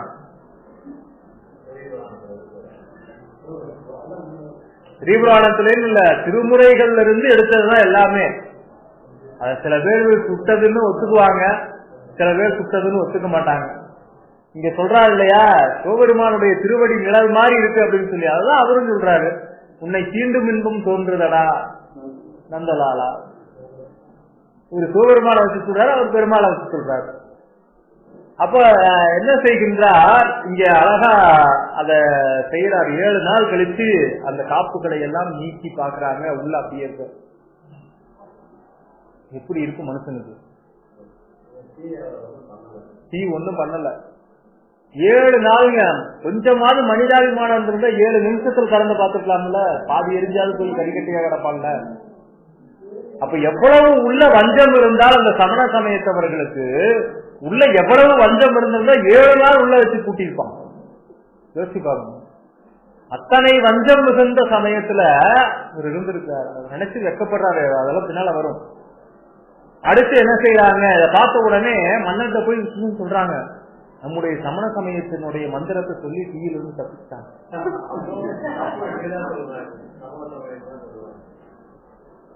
எப்படிடா உயிரோட இருந்தாலும் அரசன் கேட்பாங்கல்ல. கேட்டதுக்கு என்ன சொல்றது, முன்னரே நம்முடைய சமயத்தில் இருந்தான் இல்லையா, அந்த மந்திரத்தை பயன்படுத்தி அதை சொல்லி தப்பிச்சிட்டாங்க அப்படின்னு சொல்லிட்டு அடுத்து என்ன பண்ணலாம், விஷம் கொடுக்கலாம். விஷம் கொடுக்கலாம்னு முடிவு பண்ணிட்டாங்க. பால் சோறுல விஷம் கலந்து நம்முடைய பாயாசத்துல பாயசனை கலந்து கொடுக்குறாங்க. பால் அடிச்சல்னா பாயாசத்துல விஷத்தை கலந்து அவரு கொடுக்குறாங்க. வாங்கி குடிச்சிடறாரு. நஞ்சும் அமுதாம் எங்கள் நாதன் அடியாருக்கு. நஞ்சும் அமுதுதான் குடிச்சு அப்பவும் உயிரோடு இருக்கிறார். எல்லாம் கேட்கிறார் தெய்வ சேர்க்கலார். ஆழகால விஷத்தை உண்ட சிவபெருமான் கண்டத்திலேயே தங்கி இருந்து உயிர் பிழைத்தார். அவருடைய அடியார்கள் விஷத்தை உண்டதுக்கு பின்னால உயிரோடு இருக்கிறது ஒரு அற்புதமா அப்படின்னு கேட்கிறார். கேட்டுட்டு அப்படியே போறார். உடனே என்ன இது அப்படின்னு கேட்டா, விடம்தீர் மந்திரம் உச்சாடனம் செய்து நம்முடைய சமயத்தினுடைய விடம்தீர் மந்திரத்தை சொல்லி அவன் அந்த விஷத்துல இருந்து தப்பிச்சான். இனி என்ன மந்திர சாதகங்கள் ஒழிச்சிட கொற்றவ கலிலே விடுவது. இனி என்ன பண்ணணும் அப்படின்னா, யானையை விட்டு அவனுடைய தலையை இடறச் செய்யணும் அப்படின்னு சொல்லி முடிவு பண்றாங்க. என்னென்ன பண்றாங்க பாருங்க, ஒருத்தரை கொல்றதுக்கு எத்தனை பிளான் போடுறாங்க. முதல்ல நீச்சரையில் இட்டு பார்த்தாங்க, வேலையாகல. அடுத்து விஷம் கொடுத்து பார்த்தாங்க, காகல. இப்ப அடுத்து யானையை விடுறாங்க. யானையை விடும்போதுதான் 5 சுண்ணவன் சந்தன சாந்தும் பதிகம் பாடுறார். பதிகம் பாடி அஞ்சுவது யாதொன்றும் இல்லை, அஞ்ச வருவதும் இல்லை, கடில வீரத்தர் தமர்நாம் அஞ்சுவது யாதொன்றும் இல்லை, அஞ்ச வருவதும் இல்லை. நாங்க அஞ்சுவதற்கு இந்த உலகத்துல எந்த பொருளுமே கிடையாது அப்படின்னு நாவுக்கரசர் சொல்றார். நாங்க யமனுக்கே பயப்பட மாட்டோம், யானைக்கா பயப்பட போறோம். அதனால அதை பயப்பட மாட்டோம். அஞ்சுவது யாதொன்றும் இல்லை, அஞ்ச வருவதும் இல்லை. அஞ்சுவதற்கு அஞ்சு வரக்கூடிய அளவுக்கு ஒண்ணும் இல்லை அப்படின்னு சொல்றார். இதை கேட்ட உடனே அந்த யானை அவரை வலம் வந்து திரும்ப இந்த சமணர்களை போய் தாக்கிடு. எவனெல்லாம் ஏறி விட்டானோ அவனையே போய் மிதிச்சது. மிதிச்சு அதுக்கப்புறமேட்டு திரும்ப எழுந்தார். அடுத்து கடைசியா என்ன செய்யறாங்கன்னா, கடைசி முயற்சி, அடுத்தடுத்த முயற்சிகள் பண்ணிக்கிட்டே இருக்கிறாங்க. என்ன செய்யறாங்கன்னா, ஒரு கல்லுல கட்டி கடல்ல தூக்கி போட்டுறாங்க. இதெல்லாம் பண்ணி பார்த்தாச்சு, எப்படியாவது தப்பிச்சு வந்துடுறாங்க. கல்லுல கட்டி கடல்ல தூக்கி போட்டுறணும்னு சொல்றாங்க. மண் அதே மாதிரி செய்யறாங்க. அவரை போட்டு கட்டி தூக்கி கடல்ல போடுறாங்க. எப்பரிசாக ஆயினும் ஏத்துவன் எந்தையும், எது நடந்தால் என்ன, சிவபெருமானை நான் வணங்கி கொண்டே இருப்பேன். ஏன்னா வாக்குறுதி கொடுத்தாச்சு. எப்போ சூளை நோய் தீர்த்தருளும் பொழுது இரவும் பகலும் பிரியாது வணங்குவன் எப்பொழுதும் சொல்லியாச்சு. அதனால இப்ப துன்பம் வந்ததுன்னு விட்டுட்டு போக முடியாது. அவர் சொல்றாரு, அத்தனை துன்பத்துல இருந்து காப்பாத்திருக்காரு இல்லையா, நீச்சரையில 7 நாள் வச்சு காப்பாத்திருக்கிறார். யாரால முடியும்? அதெல்லாம் என்ன சொல்றது, மிகப்பெரிய தபம் செய்தவர்களால முடியும். இதெல்லாம் ராவணன் செய்திருக்காங்க. நேரம் தான் பத்த மாட்டேங்குது, நிறைய சொல்ல நிறைய விஷயங்கள் இருக்கு. ராவணன் அரசாட்சி பண்றான். அவனுடைய நாட்டுல அக்னி தேவன் கூப்பிட்டு சொல்றான், அடுப்பு பத்த வச்சா எரியணும், சாப்பாடு வேகணும், யாராவது கைய உள்ள விட்டா சுடக்கூடாது. சின்ன பிள்ளைங்க தெரியாம கைய வச்சுட்டா சுடக்கூடாது. யாராவது வேணும்னே தெரிஞ்சே கை வச்சாலும் சுடக்கூடாது. என்னுடைய குடிமக்களை நீ எக்காரணம் கொண்டும் சுடக்கூடாது. சூரியனுக்கு அந்த ஆர்டர். காலையில 8 மணிக்கு எப்படி இருக்கிறியோ அப்படியே தான் இருக்கணும் கடைசி வரைக்கும். 12 மணி 2 மணி வெயில்லாம் இறங்கிக்குள்ள வரவே கூடாது. அப்படி ஆட்சி பண்ணணும். அந்த மாதிரி அப்படின்னா அவன் எவ்வளவு பெரிய தவம் செய்திருக்கணும். தேவர்கள் எல்லாம் அவர்களுக்கு அடிமையாகணும்னா சூரபத்மனும் ராவணனும் அவ்வளவு நெறிப்படுத்தி தன்னுடைய குடிமக்களை காத்தவர்கள். இப்படியெல்லாம் ஆர்டர் போட்டாங்க. அப்படியெல்லாம் நீங்க என்ன பண்றான்னா, போட்டு கட்டி கடல்ல தூக்கி வீசுறாங்க. அப்படியே மன்னவன் சொன்னபடியே செய்து முடிக்கிறாங்க. செய்து முடிச்ச உடனே அவர் சொற்றுணை வேதியன் பதிகம் பாடுறார். சொற்றுணை வேதியன் சோதிவானவன் பொற்றுணை திருந்தடி பொருந்த கைத்தொல கற்றுணை புட்டியோர் கடலில் பாய்ச்சினும் நற்றுணையாவது நமச்சிவாயவே. எனக்கு நல்லது கல்லை துணையாக கொண்டு கடல்ல போட்டாலும் எனக்கு நல்ல துணையாக நமச்சிவாய மந்திரம் இருக்கிறதுன்னு சொன்ன உடனே அந்த கல் மிதக்க ஆரம்பிச்சு. கடலினுள் கல் மிதந்தது. அது சொல்றார் தெய்வ செக்குலார், பாசம் எல்லாம் நீக்கி இந்த உயிரை வினைக்கடலிலிருந்து மீட்டெடுக்கின்ற சிவபெருமானுக்கு திருநாவுக்கரசரை இந்த சாதாரண கடல்ல இருந்து மீட்டெடுக்கிறது ஒரு பெரிய விஷயமா இருக்குமா அப்படின்னு கேட்கிறார். அப்ப அப்படி அவ்வளவு பெரிய விஷயமாக இந்த சாதாரண விஷயம்னு சொல்றாரு. நீங்க இது ஏதோ மிகப்பெரிய அற்புதம் நினைச்சுக்காதீங்க. இது சாதாரண விஷயம் சிவபெருமானுக்கு. எது இந்த கல்லு மிதக்கிறது, தீ சுடாம இருக்கிறது, யாரை ஆமா இதெல்லாம் சிவபெருமானுக்கு சாதாரண விஷயம் அப்படிங்கிறார். அதை சொல்லிட்டு சொல்லுகின்றார். அப்படியே வந்த உடனேயே இதை பார்த்த உடனே மன்னன் மனம் மாறி போயிட்டான். அவனுக்கு இதுவரைக்கும் சமணர்கள் சொன்னது பொய்ன்னு தெரிஞ்சு போச்சு. சமணர்கள் சொன்னது பொய் என்று தெரிந்து அடுத்து திருநாவுக்கரசருடைய தாள் பணிந்து சைவ நெறிக்கு மாறி குணவரவிச்சரம் என்கின்ற திருக்கோயிலை அங்கே எழுப்புகின்றார். நீங்க இன்னைக்கு போனீங்கன்னா திருச்சி தாயுமானவர் கோயில்ல மலைக்கோட்டையில உச்சி பிள்ளையார் கோயிலுக்கு போற வழியில அவர் எழுதின முதல் கல்வெட்டு மகேந்திரவர்மன் பல்லவனுடைய கல்வெட்டு நீங்க பார்க்கலாம். அப்படி அந்த நிலைப்பாட்டுல மன்னன் மாறுகின்றான். அதற்கப்புறம் நம்முடைய நாவுக்கரசு பெருமான் அங்கிருந்து புறப்பட்டு பல்வேறு திருத்தலங்களை எல்லாம் தரிசித்துக் கொண்டே வருகிறார். திரும்ப திருவதிகை வீரட்டம் வருகின்றார். வந்தவுடனேயே இப்படிப்பட்ட சைவ நெறியை இகழ்ந்து நான் சமண சமயத்தில் இருந்தேனே என்று சொல்லி அங்க போய் கேட்கிறார். திருப்பெண்ணாகரத்துக்கு போறார். திருப்பெண்ணாகரத்துல போய் சாமி கிட்ட கேட்கிறார், என பொன்னார்ந்த திருவடிக்கு என் விண்ணப்பம் சொல்லி, என்னுடைய இந்த சமண சமயத்துல நான் பல நாள் உண்டு கொழுத்திருந்தேன். 50 வருஷம் சமணர்கள் போட்ட சாப்பாட்டை சாப்பிட்டுதானே இந்த உடம்பு வளர்ந்து, இந்த உடம்ப நான் தூய்மையானதாக்கிக் கொள்ளணும். அதனால உன்னுடைய சின்னத்தை என்னுடைய உடம்பிலே பொறித்து வைன்னு கேட்கிறார். அப்படி பொறித்து வைன்னு கேட்ட உடனேயே சாமி அவருக்கு மூவிலை சூழவும் சினவுடையுடன் சாத்த. அதை பார்த்தா இன்னைக்கு அடியார்கள் எல்லாம் போட்டிருப்பாங்க, கையில ஒரு பக்கம் சூளமும் ஒரு பக்கம் நந்தியும் பச்சை குத்தி இருப்பாங்க. இன்னைக்கும் திருப்பெண்ணாகடத்துல அந்த விழா நடக்கும், அந்த உற்சவம் நடக்கும். நாவுக்கரசருக்கு இடபக்குறியிட்ட திருவிழா அப்படின்னு சொல்லி இந்த தோல்ல நந்தி முத்திரையும் அதுக்கு உள்ள திரிசூல முத்திரையும் சாமி அங்கே அவருக்கு அருளுகின்றார். இந்த உடம்பு கெட்டதுன்னு நீ நினைக்காத, உடம்பு உனக்கு நான் கொடுத்தது அப்படின்னு சொல்றதுக்காக அந்த நந்தி வாகனத்தையும் திரிசூலத்தையும் இடமாக அருளுகின்றார். அப்படி அருளினுடனே சாமி அந்த பெரும் கருணையை போற்றி அப்படியே புறப்பட்டு பல திருக்கோயில்களை சென்று சேருகின்றார். அவருடைய திருத்தல காட்சியெல்லாம் ரொம்ப அற்புதமா இருக்கும். அதெல்லாம் தனியா ஒரு நாள் சிந்திக்கணும். நேரம் போதல, அப்படியே ஓடுறோம், தள்ளிட்டு ஓடுறோம். இடையில அவர் எப்படி இருப்பாருங்கிறதையும் சேக்கிழார் காட்டுறார். நாவுக்கரசர் எப்படி இருப்பாருங்கிறத இதோட 2 பாடல் நான் தள்ளிட்டேன், 3வது பாடல். இதையும் தள்ளிட்டு போக அடைய எனக்கு மனம் இல்ல. கையும் தலைமிசை புனை அஞ்சலி என எப்பவும் கை மேல இருக்கும். கையும் தலைமிசை புனை அஞ்சலி என கண்ணும் பொழிமழை ஒழியாதே. கண்ணுல இருந்து கண்ணீர் வந்துட்டே இருக்கும். பெய்யும் தகையன கரணங்களும் உடன் உருகும் பரிவின் பேரெய்தும் நெய்யும் தரைமிசை விழுமுன்பு எழுதரும். நெய்யும் தரைமிசை விழுமுன்பு எழுதரும். 50 வருஷம் அங்க இருந்துட்டார். 15 வயசுல போனார். 65 வயசு கீழே அப்படியே விழுந்த டப்புன்னு எந்திரிச்சு வரான். அப்படி விழுந்த உடனே இழந்திருப்பாராம்.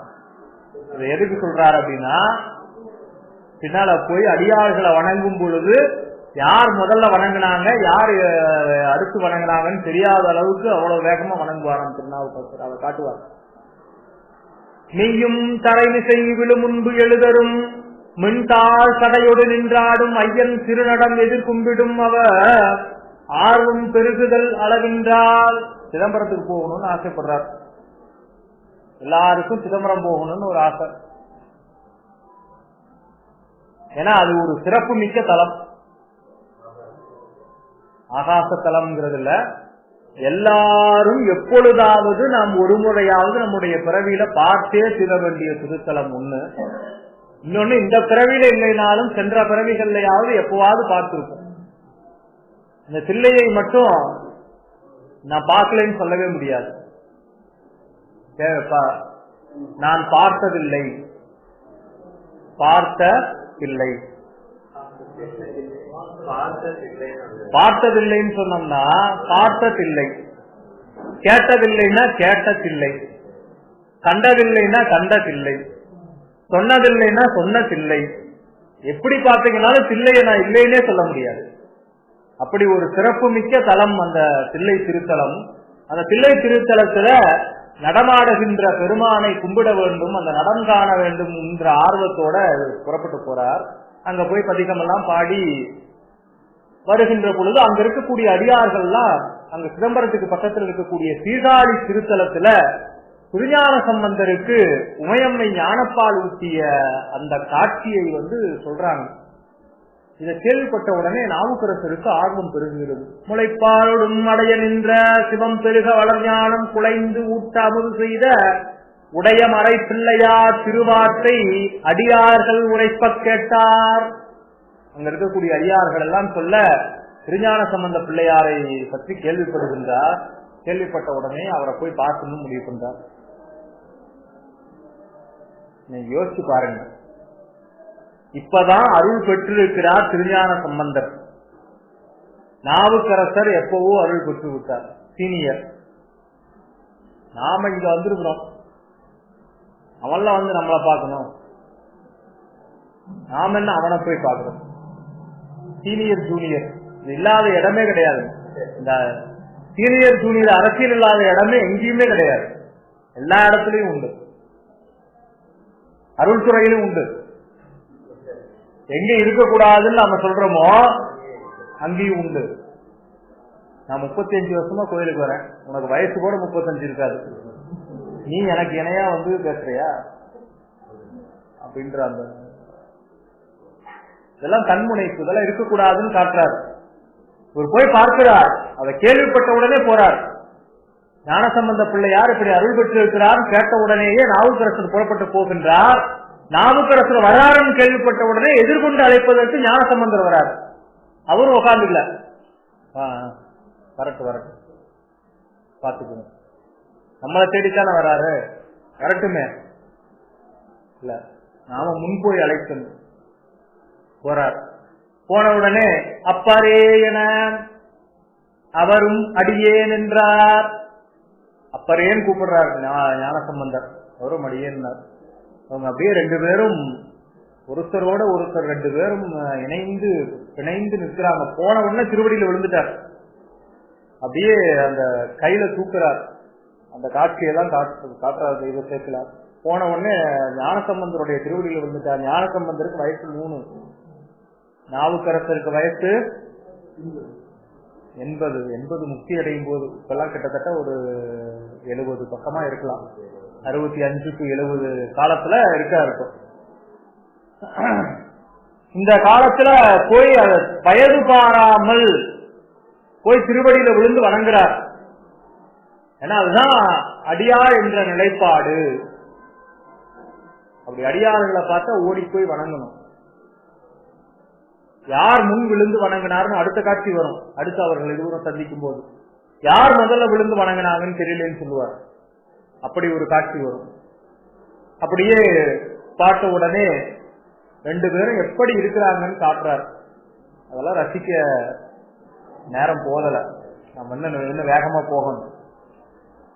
அடுத்து பார்த்த உடனேயே பல்வேறு திருத்தலங்களை எல்லாம் அவரோட சேர்ந்து தரிசனம் செய்துட்டே போறார். தரிசனம் செய்துகிட்டே போகும் பொழுது அவருக்கு திருவடி சூடிக்கணும்னு ஒரு ஆசை வருது. திருவடி இருக்குனால யாருக்கு சூட்டினார்? சிவபெருமான்.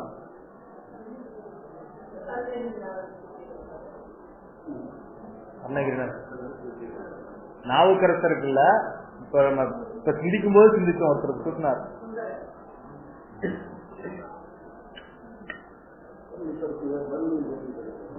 ஆமா, சித்தவட மடத்துல. ஆமாங்க. அப்போ 2 முறை திருவடி சூட்டினார் இல்லையா? அது மாதிரி இங்க உன்னுடைய திருவடியை என் மேல் பொறித்து வைன்னு கேட்கிறார். அப்படி கேட்ட உடனே நீ நல்லூருக்கு வான்னு சொல்லி சாமி சொல்றார். நல்லூருக்கு வர சொன்ன உடனே நல்லூர்ல நிற்கின்றார். நன்மை பெருது அருள்நடியே வந்தனைந்த நல்லூரில் மண்ணு திருத்தொண்டனார் வணங்கி மகிழ்ந்து எழும்பொழுதில் உன்னுடைய நினைப்பதனை முடிக்கின்றோம் என்று அவர்தம் சென்னிமிசை பாதமலர் சூட்டினான் சிவபெருமான். இங்கதான் சேர்க்கிறார், நிற்கிறார். மண்ணு பெருகு திருத்தொண்டனார், யாருக்கு? திருநாவுக்கரசருக்கு. மண்ணு பெருகு திருத்தொண்டனார் வணங்கி மகிழ்ந்து எழும்பொழுதில் உன்னுடைய நினைப்பதனை முடிக்கின்றோம் என்று அவர்தம் சென்னிமிசை பாதமலர் சூட்டினான் சிவபெருமான். சின்ன பையனா அவன் இவன் சொல்லுவோம், பெரியவங்கள அவர் இவர்னு சொல்லுவோம். இங்க நாவுக்கரசரை அவர் இவர்னு சொல்றார், சிவபெருமானை அவன் இவன் சொல்றார். அப்போ தொண்டர் உள்ளத்தில் இருக்கிறதுனால தொண்டர்கள் தான் பெரியவர்கள்ங்கிறத ஒவ்வொரு இடத்துலயும் எடுத்துக்காட்டிட்டே போறார். அதுதான் இந்த சேக்கிழாருடைய வாக்கு. அடுத்து அங்கிருந்து புறப்பட்டு திங்களூர் போறார். அப்படியே ஒவ்வொரு வருஷத்தையும் இல்ல நல்லூர் வேற, திருவெண்ணை நல்லூர் வேற, நல்லூர் வேற. நல்லூர்ல இந்த காட்சியை கொடுத்த உடனே, திருவடியை கொடுத்த உடனே புறப்பட்டு அப்படியே பல்வேறு திருத்தங்களை பார்த்துட்டு திங்களூர் போறார். அங்க போன உடனே அப்பூதியடிகள் இவரை குருவா நினைச்சு வழிபாடு செய்துட்டு வரார். அங்க அப்பூதியடிகள் அவருடைய தனி வரலாறுல பார்த்தோம்னா நல்லா விரிவா பார்க்கலாம். அதெல்லாம் சிந்திக்கணும், இங்க கூட சேர்ந்து சிந்திக்கணும். நேரம் ரொம்ப குறைவு. இன்னைக்கு இப்பவே மணி 7:30 ஆயிடுச்சு. இன்னும் எப்படி நான் தேடினாலும் இன்னும் அப்பருடைய வாழ்க்கை 10 ஆண்டு காலத்தை அவர் செய்த அற்புதங்களை எல்லாம் நான் இன்னும் 30 நிமிடங்களுக்குள்ள நான் முடிச்சு ஆகணும். நம்ம வயசுக்கார பாக்கல இதெல்லாம் தெரிஞ்சுக்கிறதுக்கு 60-65 ஆகி போச்சு. இப்பதான் கிட்டத்தட்ட சார்ந்தவர்கள் எல்லாம் இந்த சிந்தனைக்கு வரும். உடனே அப்பூதியடிகளுடைய பிள்ளை, அவருக்கு எல்லாம் திருநாவுக்கரசு தான். பையனுக்கு 2 பையன். முதல் பையன் பேர் மூத்த திருநாவுக்கரசு, 2வது பையன் பேர் இளைய திருநாவுக்கரசு. அவர் பேரு எல்லாம் திருநாவுக்கரசு தான். அவர் வீட்டுல ஆடு திருநாவுக்கரசு, மாடு திருநாவுக்கரசு, எல்லாம் திருநாவுக்கரசு தான். எங்கு பார்த்தாலும் ஒரே திருநாவுக்கரசு மயம் தான். அவர் அவ்வளவு அன்பு வச்சிருந்தார் அவர் மேல, அவ்வளவு குருபக்தி. குருபக்தினா அப்படி இருக்கணும். அப்படி இருந்த அந்த அன்பர் மூத்த திருநாவுக்கரசு என்ன செய்யறா, திருநாவுக்கரசர் அமுது செய்யணுங்கிறதுக்காக இலை பறிச்சுட்டு வரது போறான். அது குருத்தோலையா பறிச்சுட்டு அதை சாப்பிடும் போது விரித்து அதுல நீர் தெளித்து அதற்கப்புறமேட்டு சாப்பிடணும். வாழை இலையை சாப்பிடணும். இன்னைக்கு ரொம்ப முத்தி போன இலையை வச்சு நாம சாப்பிட்டு இருக்கிறோம். ஆனா அதை கூட சாப்பிடுறது இன்னைக்கெல்லாம் பிளேட் வந்துருச்சு, அந்த பிளேட் வந்துருச்சு, இந்த பிளேட் வந்துருச்சு, ஏதோ பிளேட் எல்லாம் வந்துருச்சு. வாழை இலையில சாப்பிடுறது அவ்வளவு நல்லதுங்க, ஆயுள் நீளும்.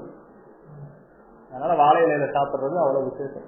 அதனாலதான் நம்மளெல்லாம் மாசத்துல ஒரு பௌர்ணமி அமாவாசை அன்னைக்காவது வாழை இலையில சாப்பிடுங்கன்னு அதையெல்லாம் வாழை இலையில சாப்பிட வச்சாங்க. இந்த வாழை இலையை பறிச்சுட்டு அம்மா கையில கொடுத்துட்டு விழுந்து இறந்து விடுகிறான். இவன் இறந்துட்டான்னு தெரிஞ்சா அவர் சாப்பிட மாட்டான்னு தெரிஞ்சு அவனை பாயில சுத்தி வீட்டுக்குள்ள வச்சுட்டு இவங்க சாப்பாடு போடுறாங்க. யாருக்கு? நாவுக்கரசருக்கு. நாவுக்கரசருக்கு சாப்பாடு போடும்போது நமக்கு எப்படி சாப்பிடுறதுக்கு முன்னால கை கழுவுற பழக்கம் இருக்கோ அதே மாதிரி சைவர்களுக்கு ஒரு பழக்கம் இருக்கு. சாப்பிடுறதுக்கு முன்னால திருநீர் பூசணும். சாப்பிட்டு முடிச்ச உடனே திருநீர் பூசணும். சாப்பிடுறது கை கழுவுறதுக்கு முன்னால திருநீர் பூசிட்டு கை கழுவிட்டு சாப்பிடணும். சாப்பிட்டு கை கழுவுனதுக்கு முன்னால திருநீர் பூசிக்கணும். திருநீர் எடுத்து பூசினார். எப்பவுமே பெரியவங்க திருநீர் பூசினாங்கன்னா பக்கத்துல இருக்கிற சின்னவங்களுக்கு எல்லாம் பூசணும். அது ஒரு மரபு. குருநாதரா தன்னுடைய சீடருக்கு திருநீர் கொடுக்கணும்னு அப்பூதியடிகளை கூப்பிட்டு திருநீர் கொடுக்கிறார். முதல்ல அப்பூதியடிகள் வாங்குறாரு. வாங்கின உடனே அடுத்து அவங்க துணைவியார் வாங்குறாங்க வயசுல. அடுத்து இந்த கடைசி பிள்ளையை அனுப்புறாங்க. நிறுத்துங்க, இன்னொரு பிள்ளை உங்களுக்கு, இவனுக்கு மூத்த பிள்ளை ஒருத்தர் இருப்பான, அவன் எங்கன்னு கேட்கிறார். அப்பதான் அவருக்கு ஏற்கனவே அதான் உள்ளத்தில் தடுமாற்றம் நம்பர் திருவருளாலே அறிந்தருளின் அவை தீர்ப்பார். அவருக்கு தெரியுது என்னமோ இடிக்குதுங்க அப்படின்னு. அந்த பிள்ளை எங்க கூப்பிடுங்க அப்படின்னா அவன் இப்போது இங்கு உதவான்றார். அப்பூதியடிகள் ஒண்ணுமே சொல்லல. அவன் இப்போது இங்கு உதவான். விரித்துறையும் அப்பூதியடிகள் வரலாறுல வரும். எனக்கு புரியல, திரும்ப சொல்லுங்க, விரிவா சொல்லுங்க அப்படிங்கிற. இப்படி பாம்பு கடிச்சு இறந்து போயிட்டாங்க. அவரை அப்படி வச்சுட்டு எனக்கு சாப்பாடு போடுறீங்க அப்படின்னு சொல்லிட்டு போய் அவங்க எடுத்துட்டு வாங்கன்னு சொல்லி எடுத்துட்டு போய் திங்களூர் திருத்தலத்துல போய் ஒன்று கொள்ளாம அவர் சிந்தை உயர்வரைன்னு சொல்லி பதிகம் பாடி அந்த பிள்ளையை உயிரோடு எழுப்புவான். அது திருவருட்செல்வர்ல நம்ம பார்த்தோம்னா படம் காட்டுவாங்க. அப்ப பார்த்த உடனே அந்த பையன் அம்மா அப்படின்னு சொல்லிட்டு நாவுக்கரசரை பார்த்து எழுந்திருப்பான். அவங்க அம்மாவை பார்த்து இருந்திருக்க மாட்டான். ஏன்னா உயிர் கொடுத்தவர் அவர் தானே. இப்ப அந்த மாதிரி காட்சி அமைச்சிருப்பாரு. அதெல்லாம் ரொம்ப புராணத்தை ஊன்றி படிச்சு அந்த மாதிரி காட்சி அமைச்சது. இன்னைக்கெல்லாம் அப்படிலாம் எடுக்கிறதுக்கு ஆள் இல்லை. ஆனா திரும்ப வரணும். அது மாதிரி திரும்ப நம்முடைய பிள்ளைகளாவது நம்முடைய சமயத்தை பரப்பணும்னா இது மாதிரி டெக்னாலஜிகள் மூலமாக மீண்டும் அந்த பழைய காலத்தை போல அருளாளர்களுடைய வாழ்க்கை வரலாறு எல்லாம் படமாக நாடகமாக எடுத்து அதை மற்றவர்களுக்கு கொடுக்கணும். அப்பதான் அது நிலைத்திருக்கும். அப்போ அப்படியே எடுத்துட்டு அந்த பிள்ளையை உயிரோடு எழுப்பி விட்டு அப்பவும் சொல்றாங்க, பையன் உயிரோடு எழுந்திருச்ச உடனே அப்பூதி அடிகளும் அவருடைய துணைவியாரும் சொல்றாங்க, 2 பேரும் சேர்ந்து அப்பூதி அடிகள் வரலாறுல அடியவர் அமுது செய்ய சிறிது இடையூறு செய்தான். பையன் உயிரோட வந்துட்டானேன்னு சந்தோஷப்படல, சாப்பிடறதுக்கு லேட் ஆயிடுச்சான். பையன் அங்கிருந்து தூக்கிட்டு வந்து கோயிலுக்கு தூக்கிட்டு வந்து பதிகம் பாடி உயிரோட எழுப்பி திரும்ப வீட்டுக்கு போய் சாப்பிடுறதுக்கு நாவுக்கரசர் 8 மணிக்கு சாப்பிடறவர் 9 மணிக்கு சாப்பிடறாரு. அது உங்களுக்கு வருத்தமா இருக்கான். பையன் செத்து போனது வருத்தமா தெரியல, நாவுக்கரசர் 1 மணி நேரம் லேட்டா சாப்பிடறாருங்கிறது அவங்களுக்கு வருத்தமா தெரியுதுன்னா எவ்வளவு ஒரு குருபக்தி அவங்களுக்கு இருந்திருக்கும்னு சிந்திச்சுப்பாங்க. அதனாலதான் நாவுக்கரசு பெருமான் அந்த குழந்தையை வீட்டுக்கு கொடுக்கிறார். அப்படியே கிளம்பி வர்றார். கிளம்பி பல்வேறு அந்த பணியை முடிச்சுட்டு அவங்களுக்கு எல்லாம் வாழ்க்கை அருளிட்டு அதற்கப்புறமேட்டு புறப்பட்டு பல்வேறு திருத்தலங்களை எல்லாம் தரிசனம் செய்துட்டு அடுத்து இங்க திருவாரூர் வருகிறார். திருவாரூர் வந்து தொண்டருக்கு தொண்டராம் புண்ணியமே அதிகம் பாடி நல்லா உங்களுக்கு அடியாராக என்னால் மாறுவது என்று கேட்டு அப்படியே பார்வாள திருவீதி பணி செய்து பணிந்தேற்றி பரவி செல்லுகின்றார் நம்முடைய நாவுக்கரசு பெருமான். அப்படியே போகின்ற பொழுது திரும்ப பக்கத்துல இங்கெல்லாம் சேர்ந்து வரும் பொழுது திரும்ப திருப்புகலூர் திருத்தலத்திற்கு அருகிலே வரும் பொழுது திருஞான சம்பந்தரும் தலையாத்திரையை முடிச்சுட்டு அப்படியே திருப்புகலூர் பக்கமா வராரு. நாவுக்கரசரும் இந்த பக்கத்தில் இருக்கக்கூடிய திருத்தலங்களை எல்லாம் பார்த்துட்டு அப்படியே திருப்புகலூர் வராரு. திருப்புகலூர் வந்த உடனே 2 பேரும் மீண்டும் சந்திக்கிறாங்க. மீண்டும் சந்திக்கின்ற பொழுது நாவுக்கரசரை பார்த்து சொல்றாரு, திருவாரூர்ல நீங்க போயிருந்தீங்களாமே, அந்த திருவாரூர்ல அந்த காட்சியெல்லாம் எனக்கு சொல்லுங்களே அப்படின்னு சொல்லி ஞானசம்பந்தர் கேட்கிறார். முத்துவிதான மணிப்புட்கவரின் பதிகம் பாடி அந்த காட்சியெல்லாம் விவரிக்கிறார். அந்த பதிகம் எடுத்தோம்னா அது போகும் இன்னும் ஒரு மணி நேரம். எப்படி எப்படியெல்லாம் இறைவன் காட்சி கொடுத்தாருன்னு. அப்ப நாவுக்கரசர் அந்த யார் யாரையெல்லாம் பாக்குறாங்கன்னா முருகநாயனாருடைய திருமணத்துல திருஞான சம்பந்தரோடு எப்பவுமே இருக்கக்கூடிய திருநீலகண்ட யாழ்ப்பாணர் அவர் ஒரு நாயன்மார், திருஞான சம்பந்தர் ஒரு நாயனார், 2 நாயனார். அந்த திருத்தலத்துக்குரிய ஒரு முருகநாயனார். அதற்கடுத்து நம்முடைய அப்பரடிகள் நம்முடைய நாவுக்கரசு பெருமான் நாயனார். அதற்கு அடுத்து 5ஆவதாக திருத்தொண்ட நாயனார் வரார். அதற்கப்புறம் திருநீலநச்ச நாயனார் வரார். 6 நாயன்மார்கள் ஒன்றாக இருந்த இடம் முருகநாயனாரினுடைய திருமடம். குங்குளிய கலைய நாயனார் பின்னால் வருவார். அவர் மடத்துக்கும் போவாங்க. உடனுறைவின் பயன் பெற்றார். ஒன்னா இருக்கிறவங்க எல்லாம் ஒரே சிந்தனை உடையவர்கள்லாம் ஒன்னா இருந்தாங்கன்னா அதுதான் உடனுறைவின் பயன். அப்படி இருந்தா அந்த சிந்தனை சிறப்பாக இருக்கும் அப்படின்னு சொல்லி அங்கு உடனுறைவின் பயன் பெற்று இவங்கெல்லாம் திரும்ப 2 பேரும் மறுபடியும் ஒன்னா சேர்ந்து மீண்டும் யாத்திரை தொடங்குறாங்க. திருஞான சம்பந்தரும் திருநாவுக்கரசரும். அப்படி போகின்ற பொழுது திருவேலிமலை என்கின்ற திருத்தலத்திற்கு போறாங்க. அங்க திருவேலிமலை திருத்தலத்திற்கு போன உடனேயே இவங்க போன கொஞ்ச நாள்லயே அங்க பஞ்சம் வந்துருது. பஞ்சம் வந்த உடனேயே அப்ப சொல்றார், கால நிலைமையால் உங்கள் கருத்தில் வாட்ட முடியும் எனினும் ஏழ உம்மை வழிபடுவார்க்கு அளிக்கின்றோம் என்று கோலம் காண எழுந்தருளி குலவும் பெருமை இருவர்க்கும் ஞானம் அறிய படிக்காசு வைத்தார் மெடலை நாயகனார். மேற்கு பீடத்துல திருஞான சம்பந்தருக்கும் கிழக்கு பீடத்துல திருநாவுக்கரசருக்கும் ஒவ்வொரு பொற்காசு வைக்கிறார் திருவேலிமலையில இருக்கக்கூடிய சிவபெருமான். பஞ்சம் தீர்ற வரைக்கும் நீங்க 2 பேருக்கும் நான் ஆளுக்கு ஒரு பொற்காசு கொடுக்கறேன், அதை வச்சு கடையில பொருட்கள் வாங்கி சமைச்சு உங்க கூட இருக்கிறவங்களுக்கு எல்லாம் சாப்பாடு போடுங்க அப்படின்னு சொன்ன உடனே இங்க எப்படி இவங்க சாப்பாடு போடுகிறார்கள் அப்படின்னு பார்த்தா, அல்லார் கண்டத்து அண்டர்பிரான் அருளால் பெற்ற படிக்காசு பல்லாரி என்ற வளம் பெருக பரமன் அடியாரானார்கள் எல்லாம் எய்தி உந்த என 2 பொழுதும் பறை நிகழ்ச்சி சொல்லால் சாற்றி சோரிட்டார் துயர்தூர் வறுமை தொலைத்திட்டார். பறை அறிவித்து சாப்பாடு போடுறாங்களாம். எல்லாருக்கும் இங்க சாப்பாடு இருக்கு வந்து சாப்பிடுங்கன்னு சொல்லி பறை அடித்து இருவருடைய திருமணத்திலையும் அந்த பொற்காசு பெற்று காசு இறைவன் கொடுத்த காசுல சாப்பாடு போடுறாங்க. அப்ப இங்க கைத்துண்டாகும் வலிமையினால் வாசியில்லா காசு பெற்றார் வாகீசர், திருமாமகனாராதனால் வாசியுடன் காசு பெற்றார் திருஞான சம்பந்தர். தொண்டர் அப்படிங்கிறதுனால இங்கே நம்முடைய நாவுக்கரசு பெருமான் குற்றமில்லாத காசு பெறுகிறார். சாமிக்கு மகனாக இருக்கின்ற பெருமை உடையவராக திருஞான சம்பந்தர் என்ன பண்றார், குற்றம் உடைய காசு கொடுக்கிறாராம்.